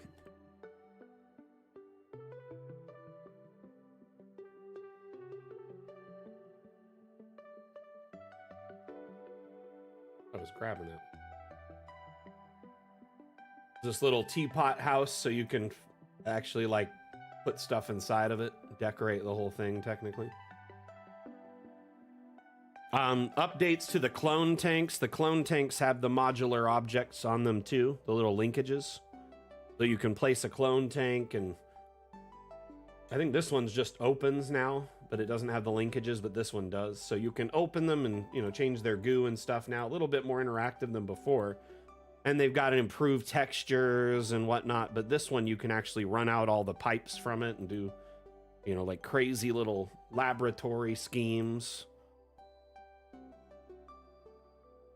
Link up a bunch of clone tanks all together, you know, stuff like that.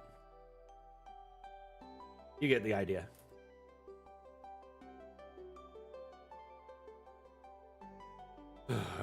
What else do we got in here? There's some corpses, which I found shocking. I never in 1,000 years thought we would add corpses to DA. There's some new like cowhide skins for like rugs on the floor. These could go on like a table or like a leather working station. There's a sheep skin as well, I noticed.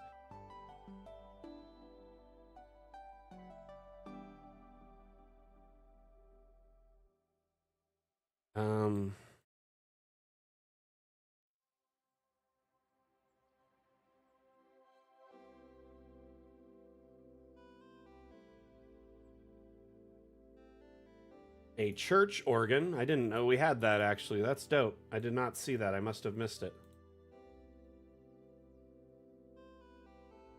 A little door inside? Jeez, is that like a secret compartment?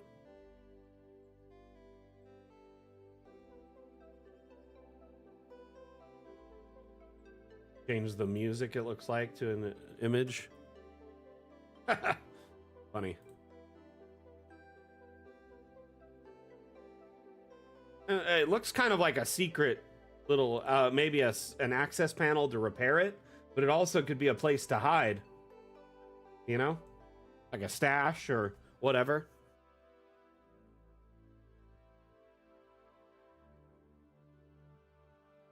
Okay. What else do we got here? Honestly, I didn't even notice we had that, so... Oh, there's some raised garden beds that are pretty neat. Different, you know, sizes. Okay, let's erase this. It's getting too intense here. Oh, I didn't want to paint garden beds. I wanted to erase them. Silly, silly. These are neat. These little toppers, the cupola little toppers. These are great if you want to put them on like a greenhouse. You can make one big one or several square ones to fit that match like the size. So if you wanted like a see-through greenhouse or a different roof style, there's going to be some object roofs too that are neat. Round object roofs and some of these clear glass ones and like these dome ones. So there's a few that are still object based if you want, or you could use the roof generation tool to make round rooms or round roofs. I mean, oh man, I'm gonna say these letters here are some of my favorite new objects. Not even joking you, these are just so simple, but they look so good on like a desk or like a table. I scaled them up so they're easier to see, but envelope.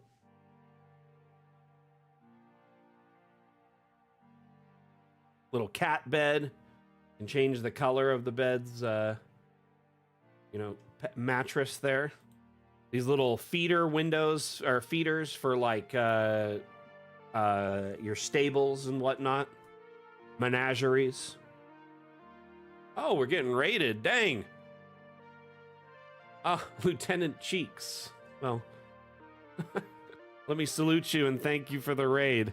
Much appreciated. How you doing today? How was your stream? And you're joining us as we're showcasing improvements and new objects and items in our next update, which is launching 5 days from now on the 10th of July. It's called Fun with Objects Part 1.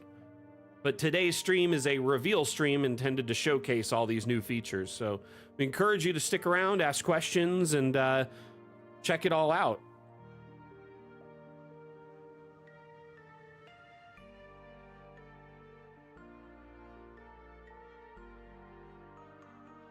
And by, I'm trying to get some more objects. So there's tons of new like grave markers and stuff. You can actually press tab before you place it. It's a variant. And so you have tons of different variations of graves now. I complained to Wim because I said, man, we have like a bunch of grave markers, but most of them are like denominational to a religion that's not even part of most tabletop fantasy settings. Is there any chance we could get gravestones, more diversity of them, and have different options on them so they look different? And what I'm doing is I'm pressing tab. As long as the object hasn't been placed, it'll cycle through all these variants.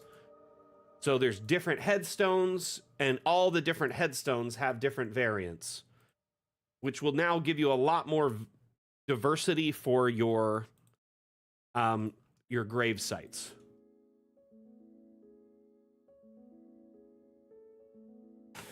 Right? I was running out of homebrew gravestones, man. Oh my gosh. I feel like I tapped that well really dry, right? Like, I had made a lot. Actually, it was like a personal complaint.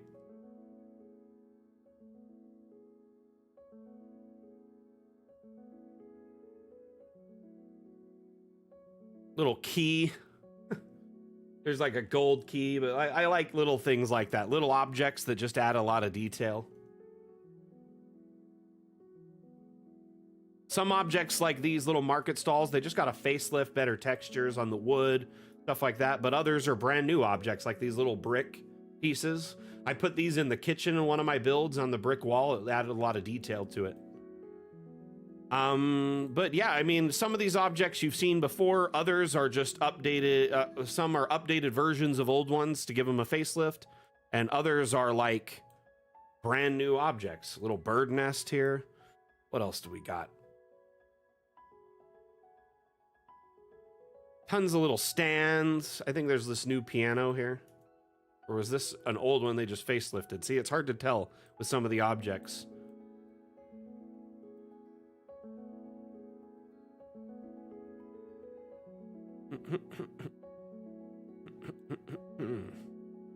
Oh, this little Hendrik puppet. I love it. Like a marionette. We got some rocking horses.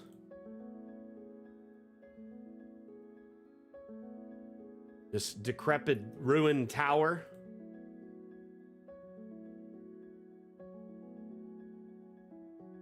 Anyway, oh, this is another one of the skylights. Like a skylight, you could put that on a roof or put that on a greenhouse. Look great, right? Anyway, I think overall, lots of neat new improvements. Fire looks really. Here's some stable dividers.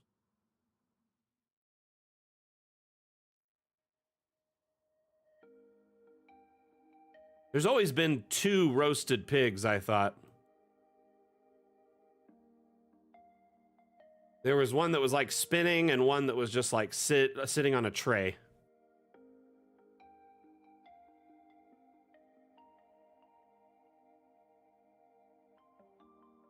Oh, there's a new roulette board and a roulette wheel. And I'm not even gonna, I'm just gonna let you know that the roulette wheel does spin. Okay. And it has RNG. So if you want to have a casino night with your players, by all means, I guess. In the patch notes, there's a list, kind of an expansive list that goes over quite a bit, but not all of the new objects are in it because it takes forever to list them all. There is a feature in Dungeon Alchemist that there's like a hidden menu you can access. Can't remember the hotkey for it right off command. I think it's like Control-Shift-B. Yep. Control-Shift-B opens the advanced menu. And it essentially can export a list of all the new objects as like a spreadsheet, and you can look at it as just the names of the objects. This feature, you can export all objects in the entire object menu, a list of them as a spreadsheet, all objects in the current map, or only new objects. The point of this is if you're making a map like a map builder and you want to know how many, let's say you were building a bunch of ships fighting each other in a massive battle, or a base that has a bunch of cannons, right? You want to know how many cannons you put in the map without counting them by hand. This will tell you you have put this many cannons in it. You know, that kind of stuff.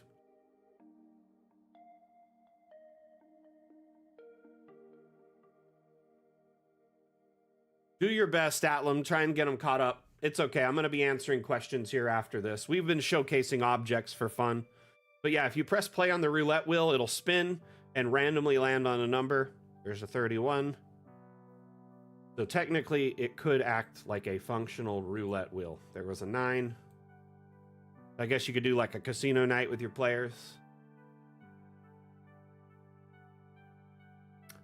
I might add a list of all the objects in the update to the wiki or somewhere after the update. But ultimately, we do have tools internal that allow you to access these things. And this isn't necessarily hidden. This code is like the access code, Control-Shift-B. The hotkey is available in our wiki in the hotkey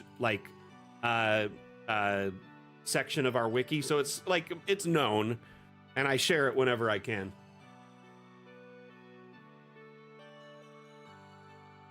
Okay, so we showed off some of the objects in the update. Let's go to a new map. Actually, let's open up one of the cooler looking maps.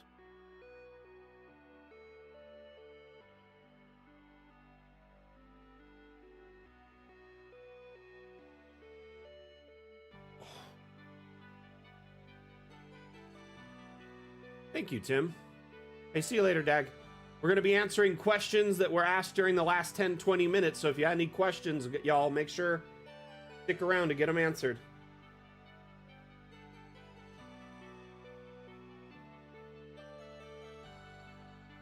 Can I tell you about optimizations on the back end, Shlomo asked. So I do know one of our lead developers was speeding up. I don't know exactly what they did, but they've just been going through the code, cleaning it up, so it's just more optimized and runs better. It's always good to get a second pair of eyes on things, and that's what Pt-1, or one of our lead developers, has been doing.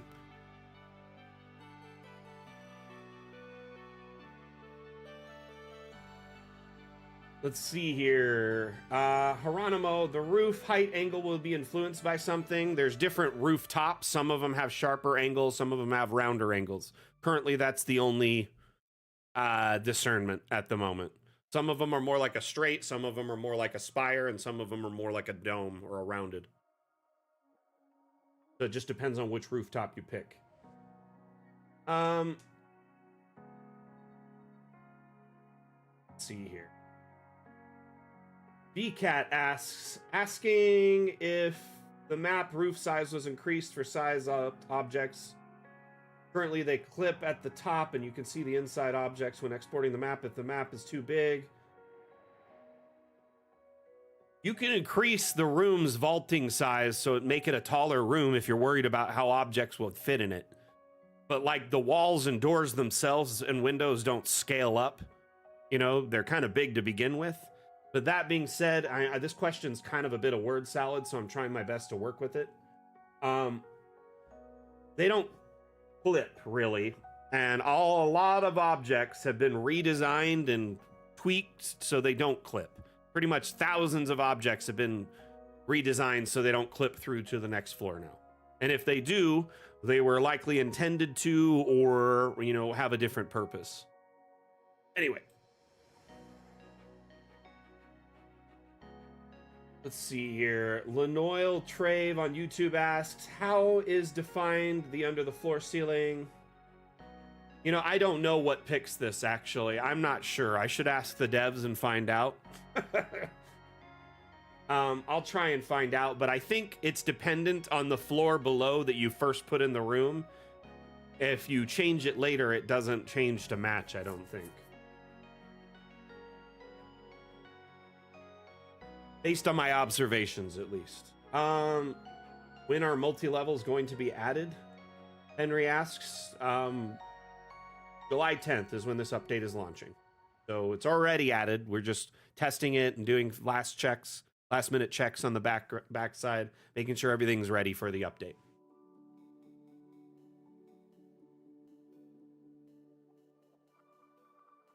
Shlomo asks how much RAM and how much storage space do those castles take up? Good question. I have 128 gigabytes of RAM, and at one point I noticed like up to 20% of my RAM was getting used, but that was on like a massive 6-story map with thousands of objects.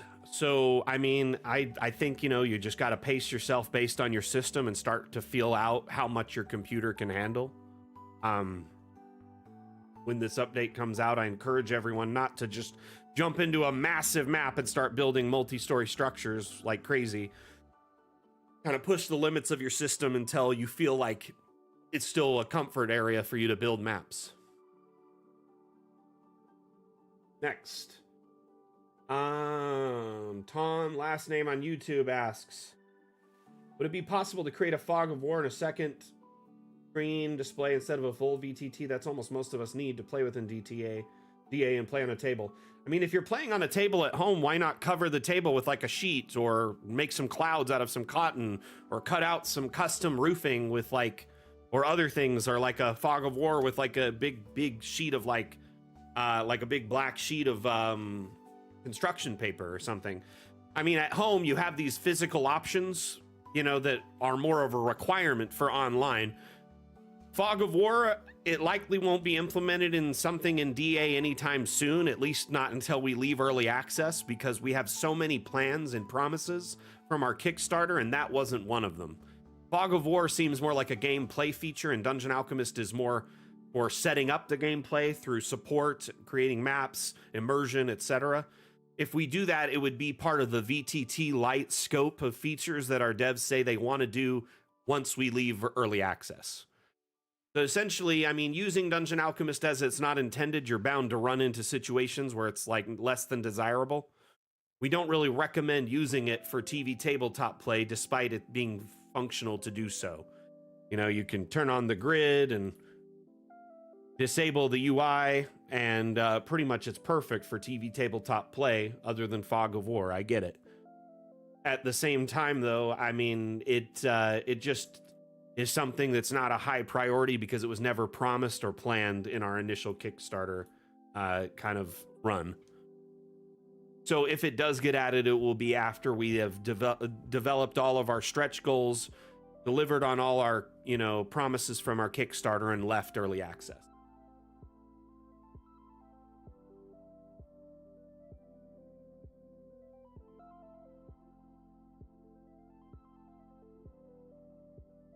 Let's see here. Slider asks from YouTube, in the next update, we'll be able to select several items, be handled at the same time or not. In Fun with Objects Part 1, no. Fun with Objects, this update got split into 2 parts. And most likely Fun with Objects Part 2 will entail that feature, though I can't say for certain. I just know it definitely won't be in the first part. There are a few features on our roadmap that devs want to try and tackle, but they're kind of difficult to do so. You know, rotating on all axes, grouping objects up and moving them as a group, being able to create custom objects by grouping objects together into variants. These are things they want to address, but it would have pushed this update till December had they done so.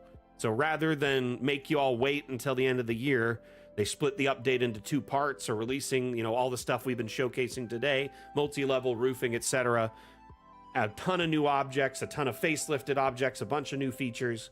And then Fun with Objects Part 2 will likely tackle some of those more difficult requests that weren't necessarily promised as part of our Kickstarter, but they'd like to try and add them to make Dungeon Alchemist more full-featured.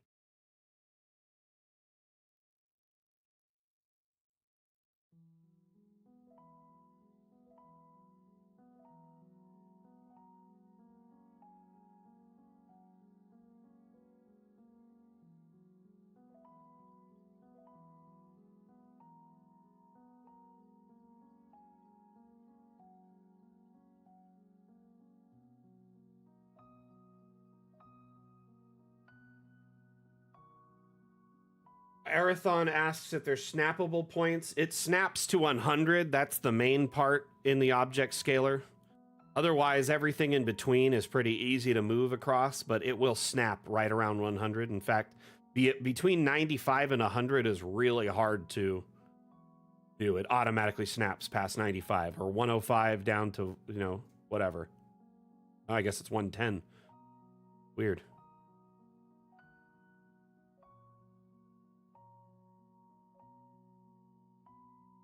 Huh. I'll bring that up. But yeah, on one side it's got a 5% snap and the other is a 10%. I wonder why. Inconsistent.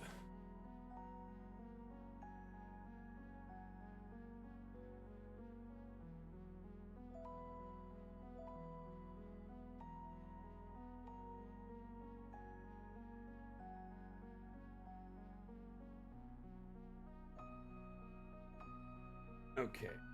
Questions here.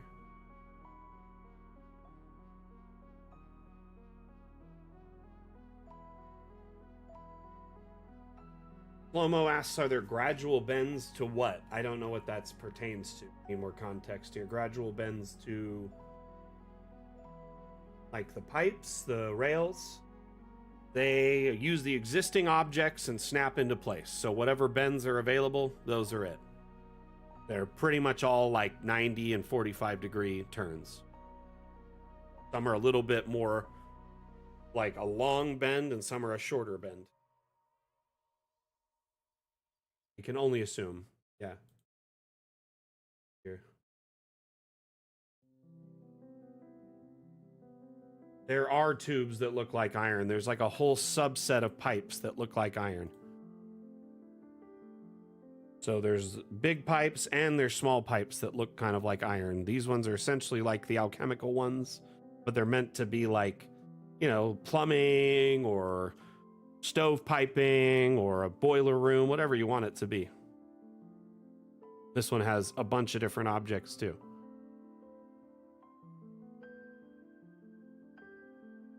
These ones would be more like your steel or iron.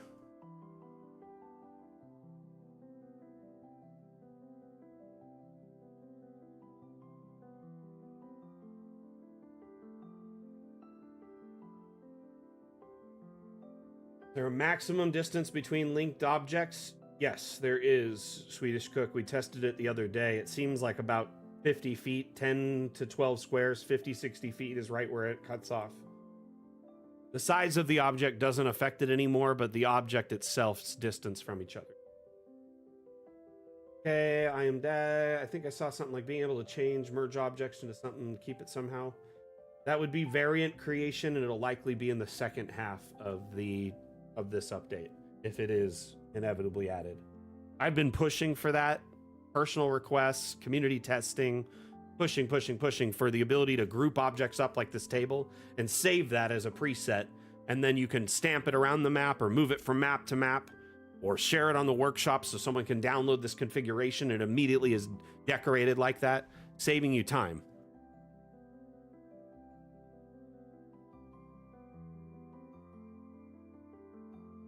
What are you talking? Oh, did we get another raid? Hey, Sayron, how you doing? Welcome back. What you been up to? Man, it's raid day. So many raids today. Thank you.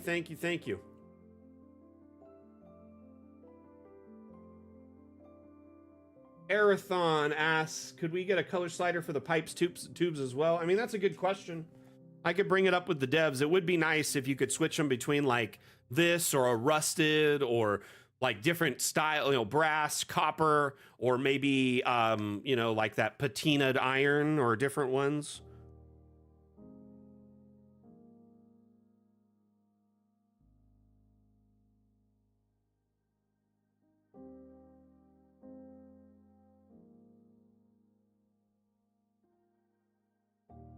Okay, color options, choices for pipes. So I will bring that up with the devs. Okay, let's showcase the last section, which is, I know, the one everyone wants to learn about. It's multi-level and roofing. I'm going to just showcase a portion right now called level switching, which it's actually quite easy to do.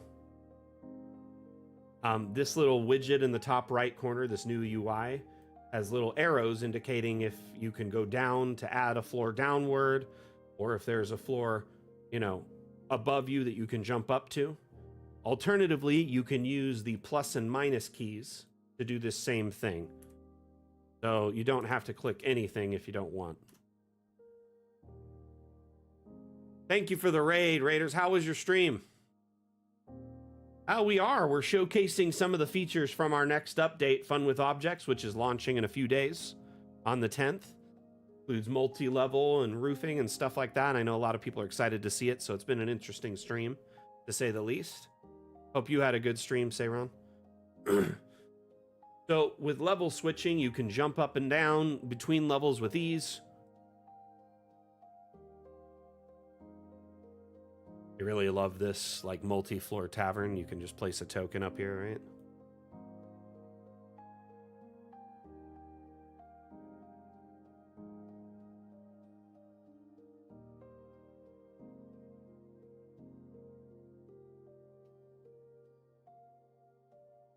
So here we are on the decking of the 3rd floor. You can see down to the 2nd floor. There's a stair to actually transition these, but I'm an adventurer. Well, who needs stairs when you can just fly or jump everywhere? Fully functional tavern and inn, multi-story, very, very great build.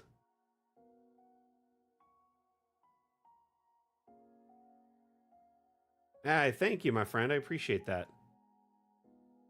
Your raids are always welcome. Also a great day to raid because we're just showing off all these fun new features. Okay, so that's level switching. We're going to open up a new map so we can discuss some of the new room types.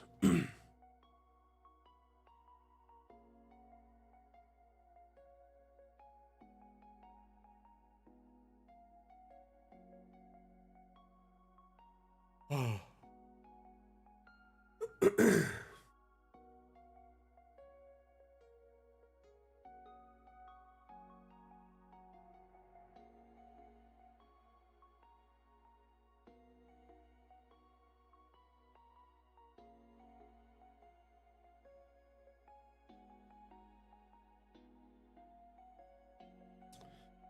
Really need to close DA and like reopen it. It seems like there's a memory leak taken for.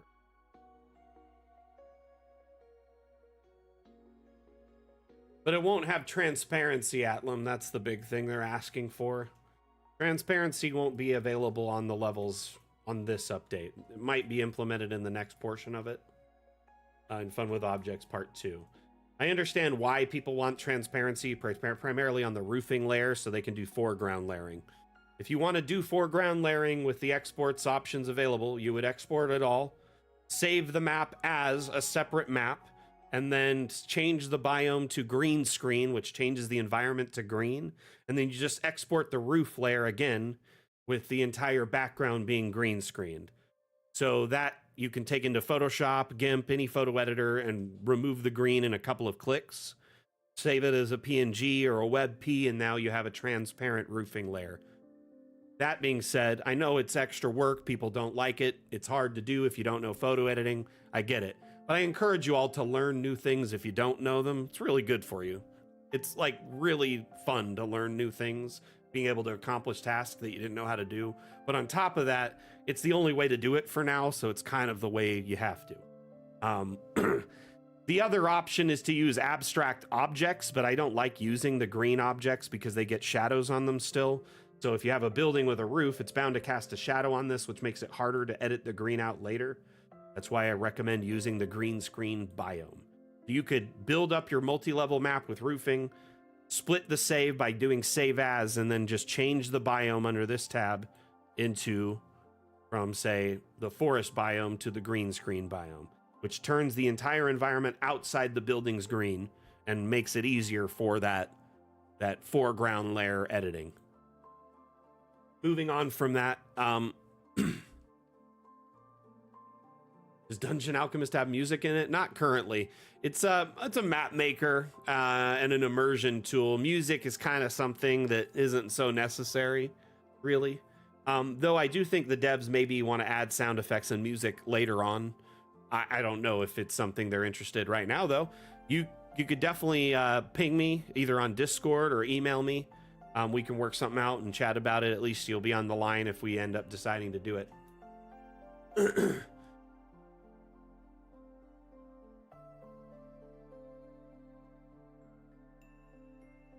So, let's get into what I was going to show. Various different rooms. Several new room types. Burnt House is one of the new ones available.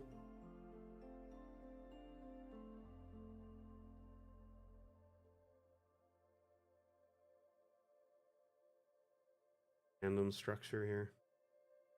Oh, I generated it with nothing on it. My bad. I had the advanced settings toggled for nothing because I sometimes like to do blank floor plans to do like an empty room. I think earlier we did the skylight doing that. Yeah, there is one sound effect in Dungeon Alchemist, and that's it. So burnt houses and rooms. Oops.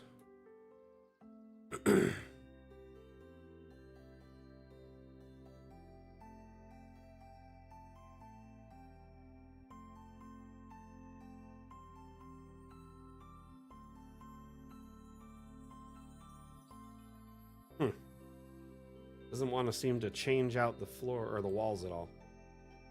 Try something else. Some wooden walls, plaster walls, and stone walls, all with like, you know, scorch marks or burned structure. Some burned items that'll generate inside. See you later, Sayron. Have a good day. With burnt housing also comes burnt roofing.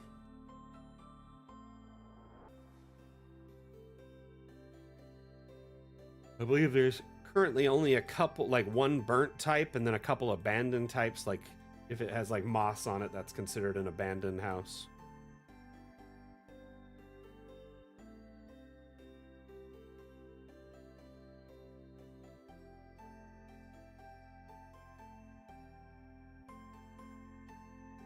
Anyway.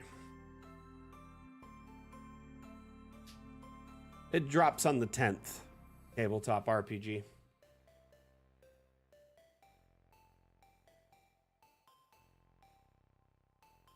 In addition to the new room type of burnt rooms, we have mausoleums.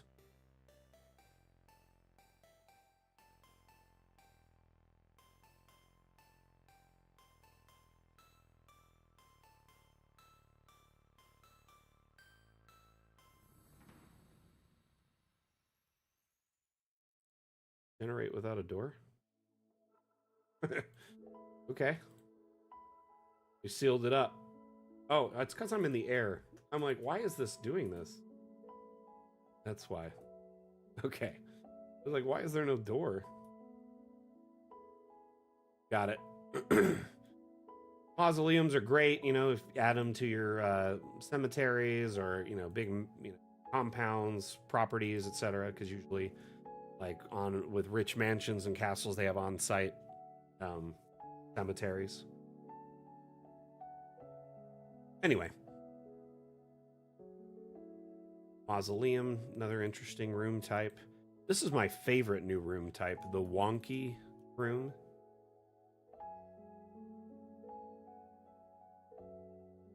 Essentially made out of like reclaimed wood and like, you know, wood they stripped off of things or found around or driftwood, whatever.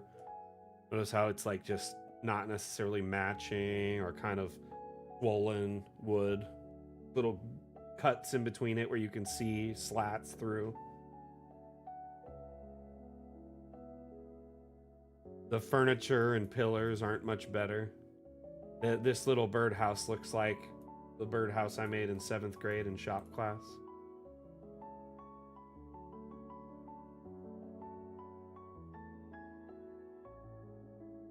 Wonky also has kind of a fun little shingled roof.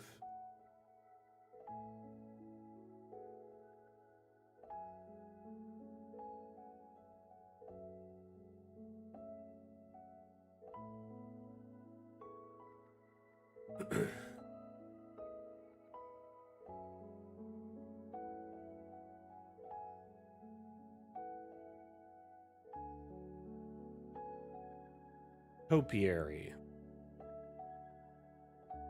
So you can now make these little topiary gardens if you want.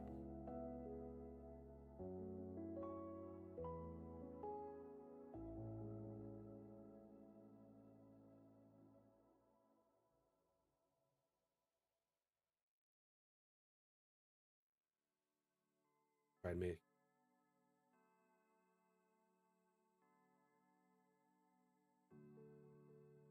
Oh.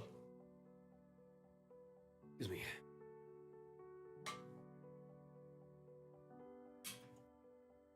It didn't generate anything inside, so probably not.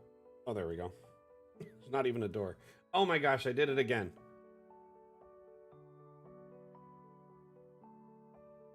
I did it at the 2nd floor for some reason.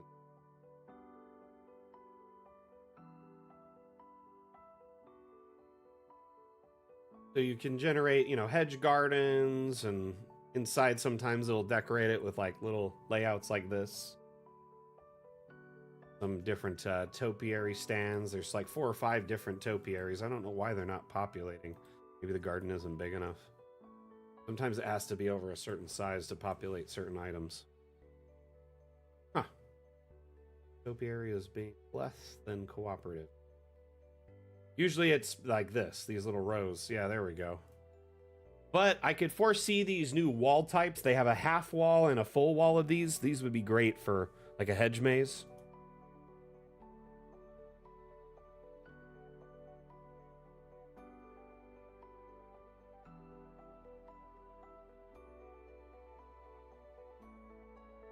Next, we have crop beds.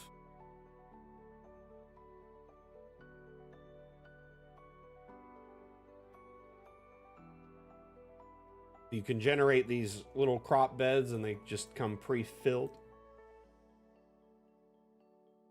with goods, or you can hit refresh, change them out to something else.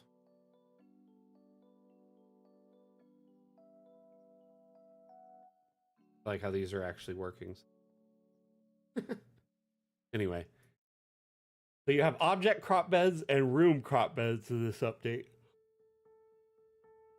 Be very easy to make farms and crops going forward. Much more straightforward. And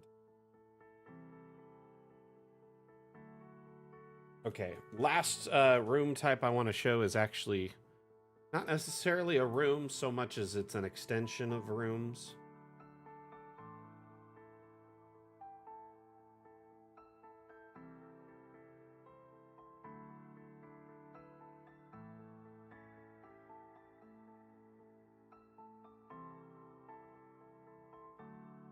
So we're going to add on to this up here, right? Making a second floor wonky tower. No, I'm not really sleepy. I slept great. I just get weird yawns sometimes. Just a reaction, a response my body has, even when I'm not bored. I yawn all the time. Not sleepy, not bored. Just happens. But if you go to the balcony section, you have all these different balcony types, right? You can find the wonky one for match. Say you wanted a little bump out balcony here that diagonally cut. Add a little balcony to your. It can be round, they can be just a simple square piece. It's up to you as the designer how you want this balcony to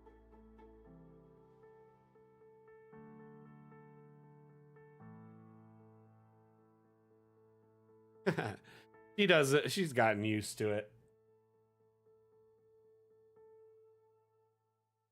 Keep talking about yawns, though. I'm just going to yawn constantly.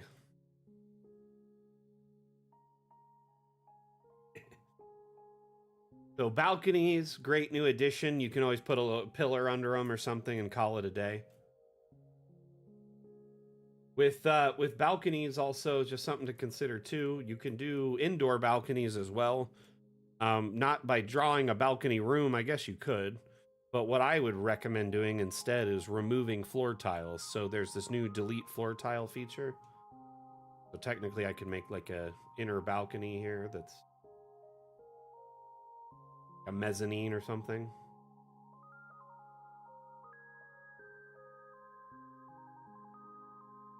Where you could have like tables below, little deck around the edge there.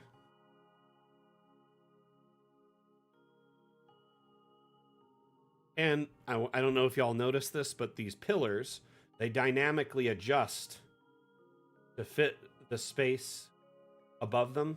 So if it's a short roof, it'll fit underneath it, or if it's a vaulted roof, like I just cut this open, they extended to fit the roof above. So that's actually a neat new feature as well. All pillars will do this, and you can just vault out a room by cutting out the floors between them. So either have like a balcony or just cut it out entirely and make it a 2-story building.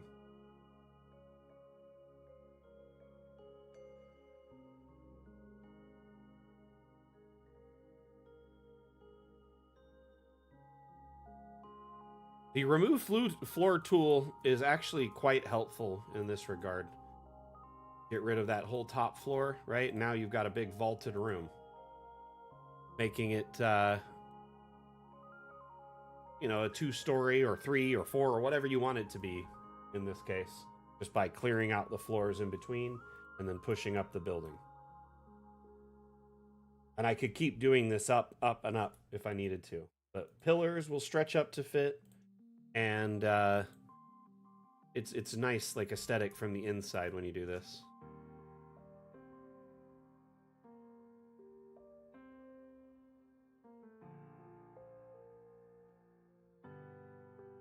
You go to the floor tool and you select remove or delete floors. You can do it on any level. Do it on the balcony here and have a little hole in the balcony. Or do it on the ground floor and have access to the ground below with, you know, like a fire pit, or have a hole, a tunnel going down into the underground, whatever. So much easier now to remove floor from rooms. Before, you had to delete the room and then remove the walls from that space just to get access to the outside areas. But now it's much more straightforward. So you could have like an underground area here going into a cellar or something like that.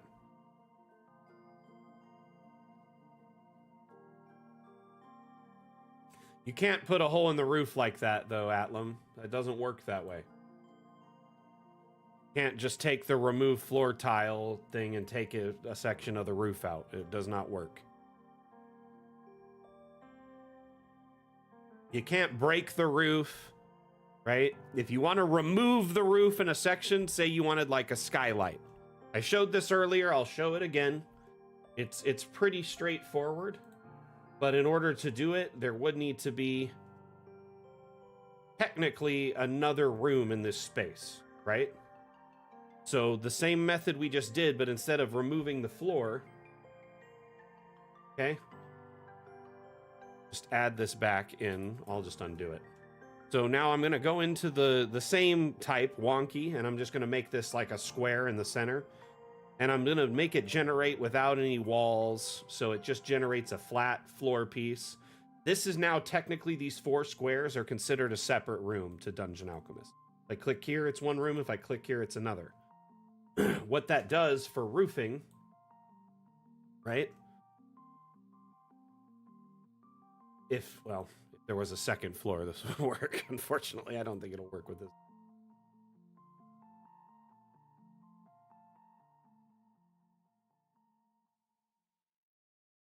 Here now.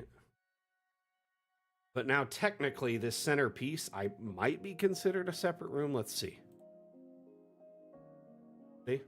I could do something like this if I wanted to, right? Or I could just erase the roof and now there's like a skylight or an opening.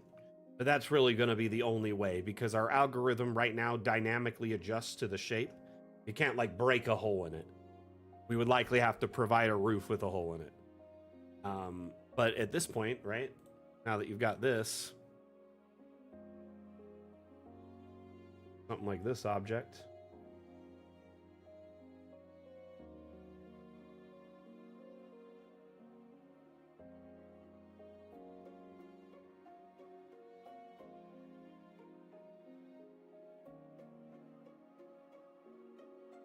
so it's possible, but tricky.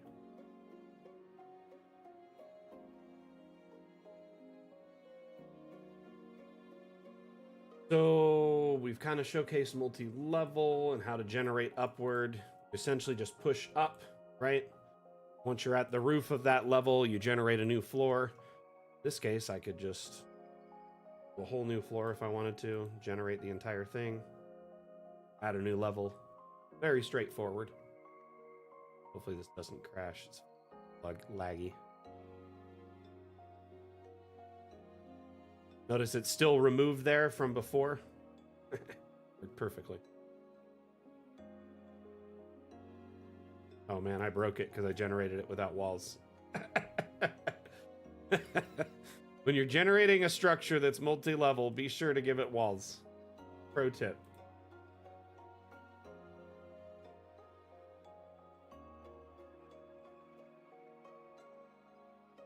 Roofing you can change very easily. There's tons of roof options, so you just pick the roof you want, change it. If you want a flat roof instead, change it to a flat roof instead. If you want an angled roof, tons of angled options to look through. Depending on the roof itself, the shape of the roof is automatically dictated around type of roofing.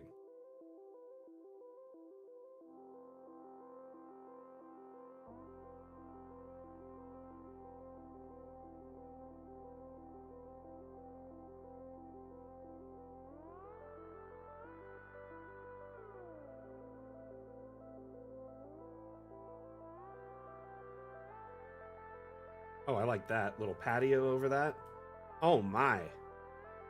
Oh my.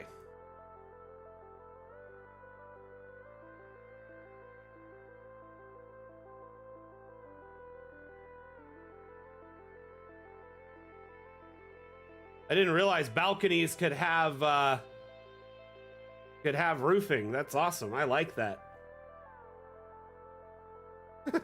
That one's a little interesting though.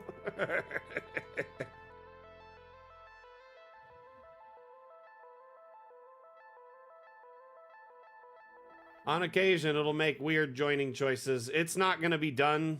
Like right here, this doesn't make any sense to a roof to have it recede back to the wall where water would build up. That's not a normal roof thing, right? But in this iteration of the roofing update, that'll be kind of par for the course. Eventually, they'll fix the algorithm so the roof would meet up against the wall and have like a smooth downward fascia.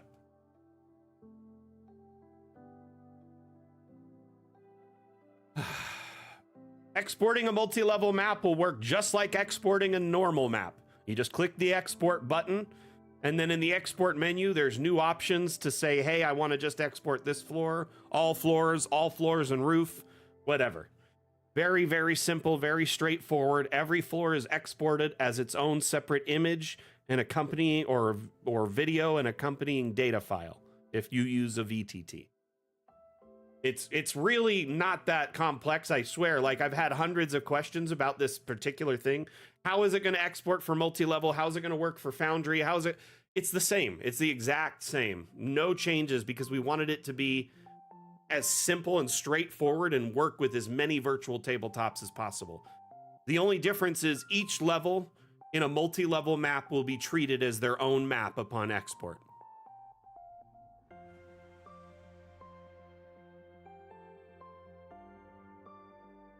Look at some more roofing options here. But see, like, this doesn't make any sense. This would be shingled normally, and like I did roofing for years, right? It would shingle up against this wall. The roofing would be flat up against this, not have this backward facing where a pool of water could build up or destroy the house. Does that make sense? It's annoying, but that's just how it's going to be to start, my friend.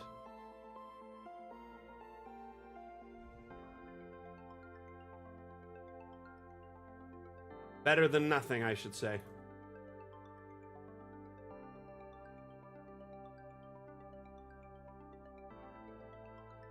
With roofing, you can also remove roofing. There's this erase roof tab. So if you don't want a roof on a room, or maybe it's an ancient ruin without a roofing, like if you generated, an abandoned ruin that the roof collapsed ages ago, or the temple or something out in the open where it makes sense that it would be,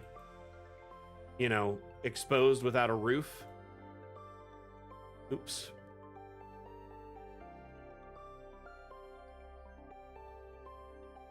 Just go into the roof tool, erase the roof on that one, and leave it open. Very easily. So there's two ways to remove roofs. That's one, right? The other way is under the Edit Room tab. You select that room, and then it'll get rid of it. So either under that, where you could used to do the immersion ceiling to set the gray ceiling so you wouldn't see the sky anymore. That's essentially all that does now. But under the roof tab is the erase roof option, which is much more straightforward in my opinion. Let's make this a big vaulted room here. Erase the flooring on every floor on the way up. So now this should be... Did I erase the roof on here? Like just a big 3-story building. That's all it is.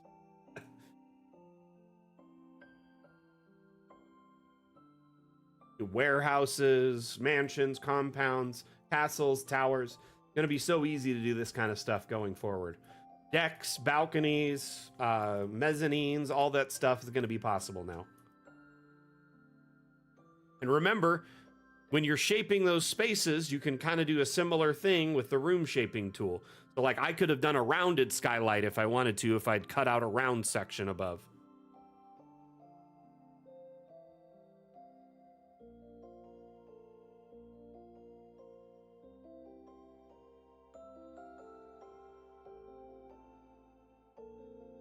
If you need more than 10 floors in a single map, you make a separate map and then just move your players to that floor, you know, the bottom floor of that tower when they get to floor 11. So it would be 2 separate maps, and besides, you wouldn't want all of that in one map. It would run very poorly.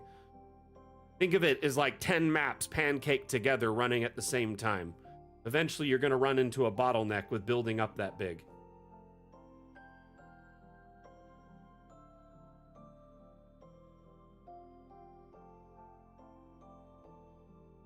Hidden Boss, can you elaborate on that question a little bit? You want to build underground? You push down to go underground and then just generate the structure you want. So I'm just going to keep going with the wonky here.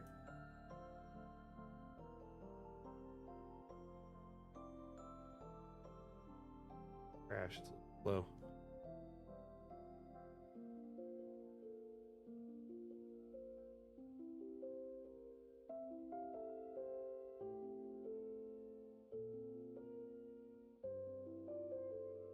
I do know there are like buildings that have like dozens of floors, like what is it? Castle Ravenloft is like 20 floors or something. So it'd be hard to fit them all in one map. Realistically, both from a design perspective and also from like being able to have your players explore it reasonably, it's a good idea to split up such large maps into smaller, you know, each floor is its own map. Logistically, that's how it would export in Dungeon Alchemist, but I think the 5 floor up, 5 floor down thing, I don't know if it's hard locked or more just a recommendation based on, you know, how they've experienced Dungeon Alchemist handle those things. So notice here I built an underground room and I popped a staircase in it. It dynamically cut the floor above to add that stair. No matter which stair you add, it'll do this. So if you add a, you know, a round stair, whatever, the spiral stairs cut out a 2-hole area above, unless they're like a massive one. Like this one here cuts out way more. I don't think that's really necessary. That is way too big. Anyway, but this one here, it's a couple hole cut. You can put banisters around the edges of these, you know, using like the half wall banisters. Either the freestanding walls are great for this, or the regular walls are great. You can just go into like add new walls, pick something that's like a half, like that, put it around the edge. There's some that match this style of stair, but I just threw in whatever to give you the demo.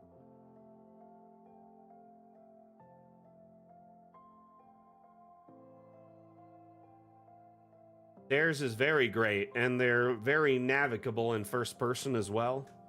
You can transition between the floors very easily in first person camera. Now notice I'm underground. You can carve back the environment just so you can just see everything. It shows you the foundation shape of buildings above you, and that's a great tool if you want to try and meet up with another room. So let's say I wanted to build a tunnel that met up under this structure here, and then put another staircase on this side, or a ladder or whatever. You get the idea.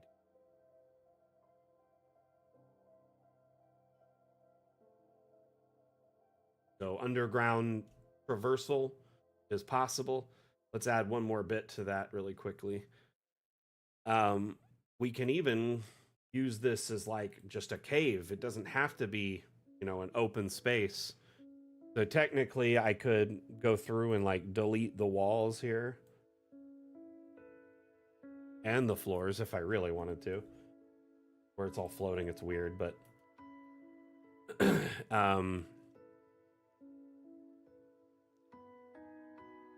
like this, and maybe put a door on this side. I'm just going to add whatever wood walls to speed this up. It's going to be a door at the end of the day. Right, so let's say, you know, once you go through this space, it's now considered cave or tunnel, right? So you could actually carve into this with the terrain tools.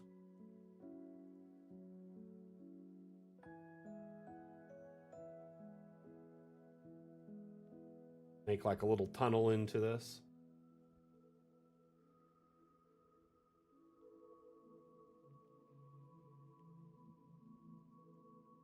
Yeah, the room above can be tiny and the floors below could be massive. They don't have to match. I just did it to match so it was easy to put a stair in.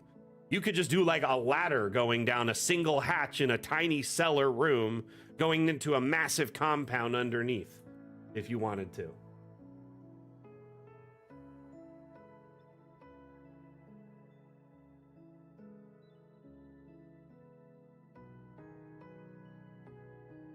Notice this tree here? I already kind of did that to show you all. I was demonstrating this. Gonna kind of pop a token in here and walk through. There, not in the right place. Place is too short for that. Let me pick the wrong stair, or I just had it in the wrong angle.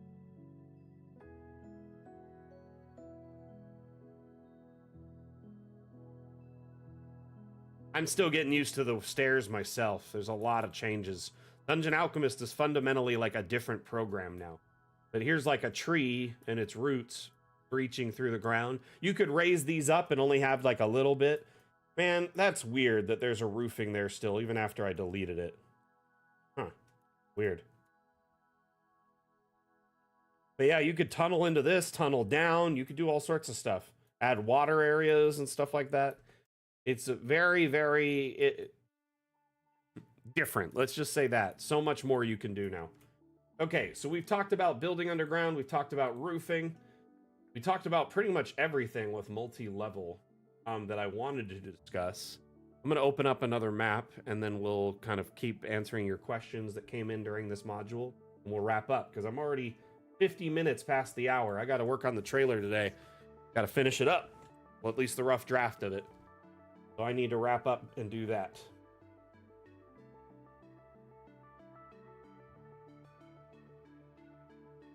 So I answered DM Tell's question. If two rooms are next to each other, this is Lalandra's question.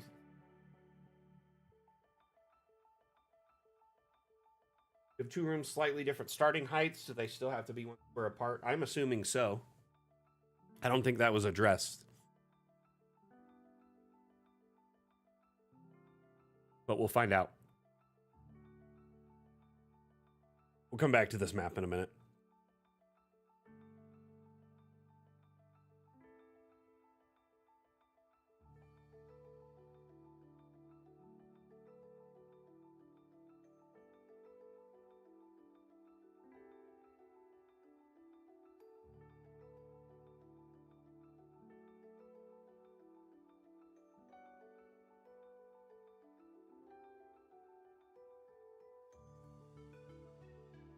Still generating the terrain. What is going on? Anytime I've generated a new map today, it's been heckin' slow. I think the longer you leave DA open in this current build I'm in, it slowly memory leaks and becomes sluggish and runs poorer and poorer the longer it's open. Just felt like it's like I've been kind of slowly weighed down and like trudging through like sludge as I've been using it throughout the stream.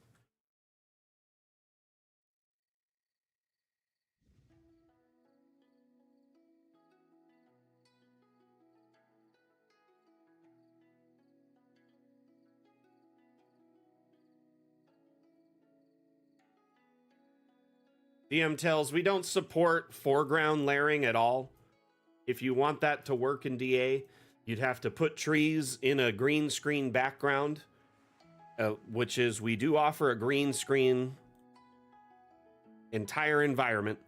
So you could put trees in that map and then edit the ground out using, you know, Photoshop, the green area. Chroma key removal is like 3 clicks in Photoshop and most photo editors and online photo editors. And then you could save it as a PNG and then make a transparent, you know, tree layer. I'll be honest with you though, like it is a lot of work. You got to line it up perfectly with the map that this first map you made where the tree canopy would be the base and it would be a normal map. So you make your first map and then you gut said map with a copied map and then do a ton of editing on the back end to make sure it works right. But unfortunately, that's not a core supported feature at this time. A lot of foreground stuff has been added to the market in like the last 2 years. and we're still in early access. So we're kind of waiting for them to hammer out all their details and that stuff before we start offering it. That being said, the devs are investigating like PNG exports for like the roofing layer at least, or to make tiles and tile creation with a transparent background. I don't know if they'll do that for trees though. That would still be a very niche ask. At the end of the day, I think your players like can suspend their disbelief and realize they're under the trees, not on top of them, especially in a game when they can shoot fireballs from their fingers. So I tend to just not put too much emphasis on it so my players don't as well until it's something that's more stock and readily available on the market.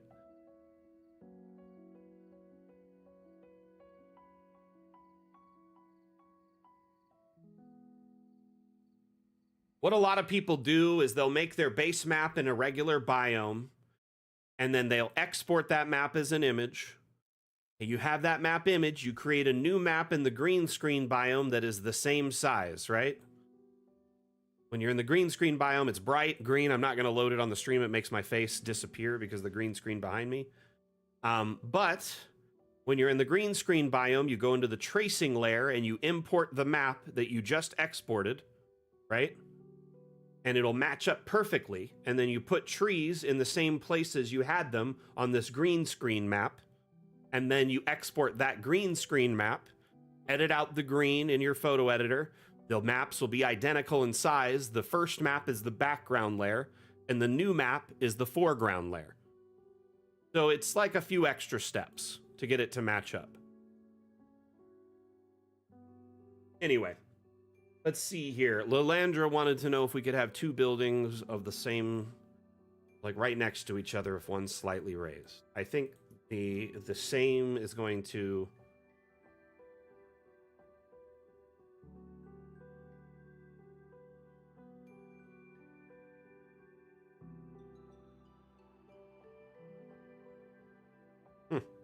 I guess it could be much closer than one square. So it looks like they've improved that exponentially, but it still does have a limit. It used to be this, but it's like at least cut in half or almost 2/3 of what it used to be. So that's impressive.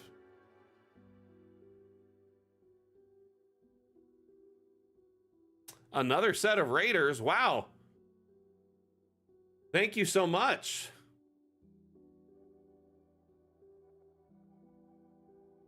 Is it Flipperama Deverdade? I like your name.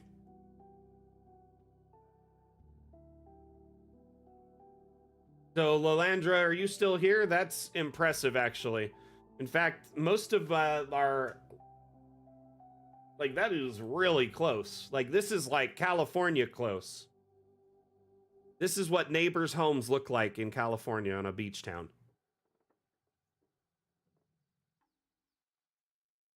Thank you again for the raid, by the way. Much appreciated, raiders.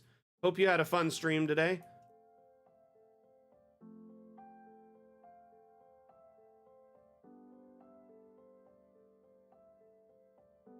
I do like that. I think that's about as minimum as they could get, really. Dang, that's impressive, though.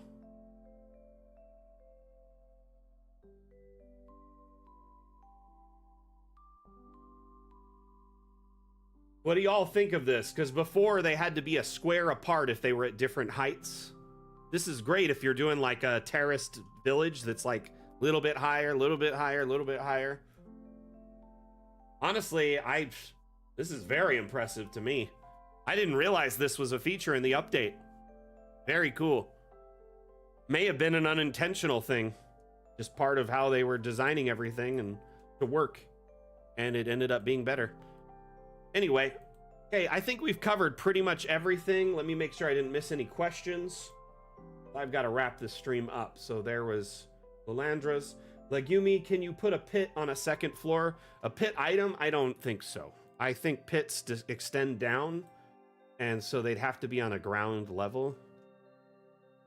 But you can carve a pit manually with the hole cutting tool and make it like a hole or a balcony or whatever. So like if you take the hole cutting tool, you could do something like this, and there you have a pit down to the floor below. But let's try a pit item and see what happens. That broken floor works okay.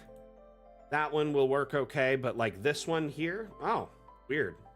Okay, it does, but it doesn't. That is buggy.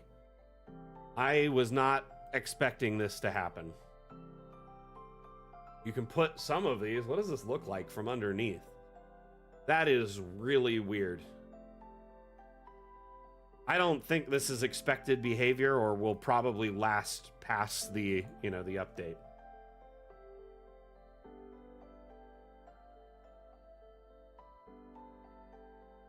Like when you put a pit outside, it's going to put a hole there, right? And I wish that door was functional. That'd be cool. You put a pit inside, it makes this area like visible. Let's put the same pit. So I could intend to like dig through there.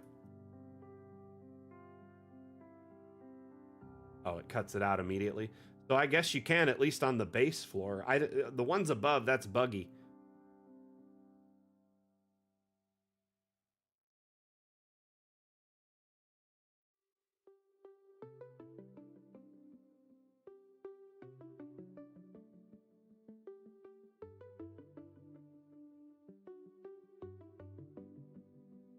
Okay. Yep, I think I've covered pretty much everything.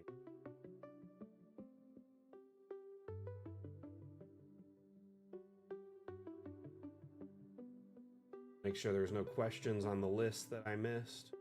Yeah, that's pretty much it. Unfortunately, y'all, this stream has run almost an hour long, and I've got somewhere to be. I've got to wrap this up. So thank you, everyone, for being here. Unfortunately, if I didn't get, a couple questions right here at the end, unfortunately, that's the nature of these streams. If they run long, I gotta cut out when I gotta cut out. But the stream did run 3 hours today, so y'all got a good preview, got to see everything in depth, multi-level, roofing, all these new features that we're adding in this update. Exit DA. So, by the way, our normal stream schedule will return on Monday, so it'll be Map Maker Monday on Monday and office hours on Wednesday. I will be doing the Map Maker Monday stream though with the dev build, so I'll be able to add some of the new grave markers and stuff, and I'll probably go through and mix some of them in with the old ones, so it's not so like drastic. Though the drastic change could be indicative of like a time change or a shift in mentality or just a different part of the area. Load that up.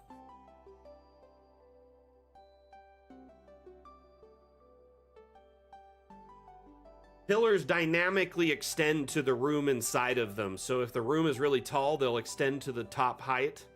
If the room is short, it'll fit automatically to the shorter space.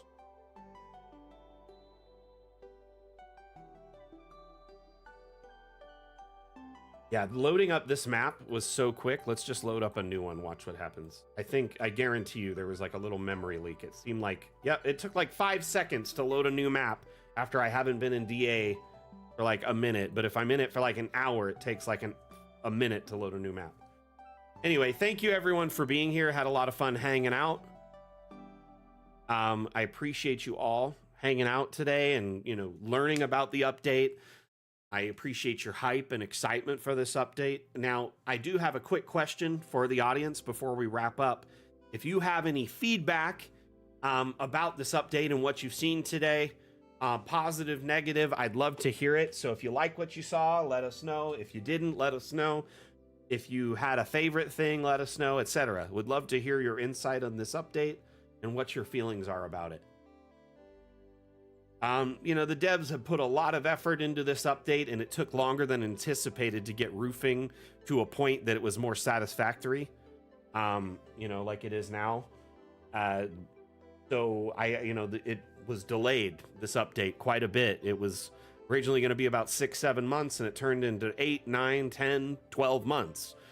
And so we appreciate your infinite patience as we worked out these details and got, roofing and multi-level to what we feel is our standard of quality that you have come to expect. That being said, there's still much on the horizon for updates. We still have half of Fun with Objects left to update, and then, 4, I believe, more stretch goals.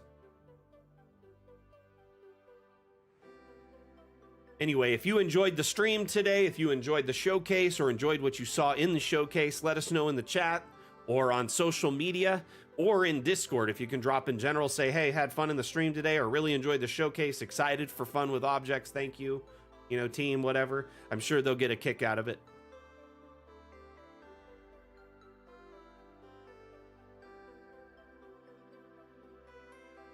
We're going to run a quick Dungeon Alchemist themed ad, and then we're going to wrap up the stream, okay? Thank you, everyone, for being here.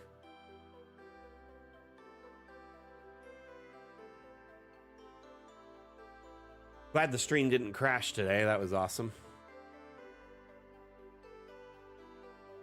By the way, the ad is Dungeon Alchemist themed. It's not somebody else's ad, so please check it out. It's actually pretty funny. I wrote it. You stand before the long, dark road to the fabled realm of Goyak-Ta, and before... What do we see? I don't know, a goblin. I kill him. But before she does, I, Gilliam of Firth, demand to know the goblin's name. Hi, my name is Woblin. Where do you live there, Woblin? I don't think that's relevant. Well, but I, Gilliam of Firth, demand to seek the goblin's abode. Clever. Find family. Kill entire bloodline. I like it. Seriously, we're doing this? Okay, well, won't be needing that anymore, will I? Ever get caught by your players with your pants down? Dungeon Alchemist lets you create wonderful maps for any encounter in seconds. Oh, Woblin, that's a very impressive cheese collection you've got there. Yeah, it is quite impressive, yes. But you know what's more impressive? This map I have To the fabled realm of Goyak-Ta. Please take it and leave. Close the door behind you. Mr. Woblin, I cannot help but notice that you have a secret tunnel underneath your cabinet. Care to explain? Download Dungeon Alchemist, the AI-powered map maker, on Steam today.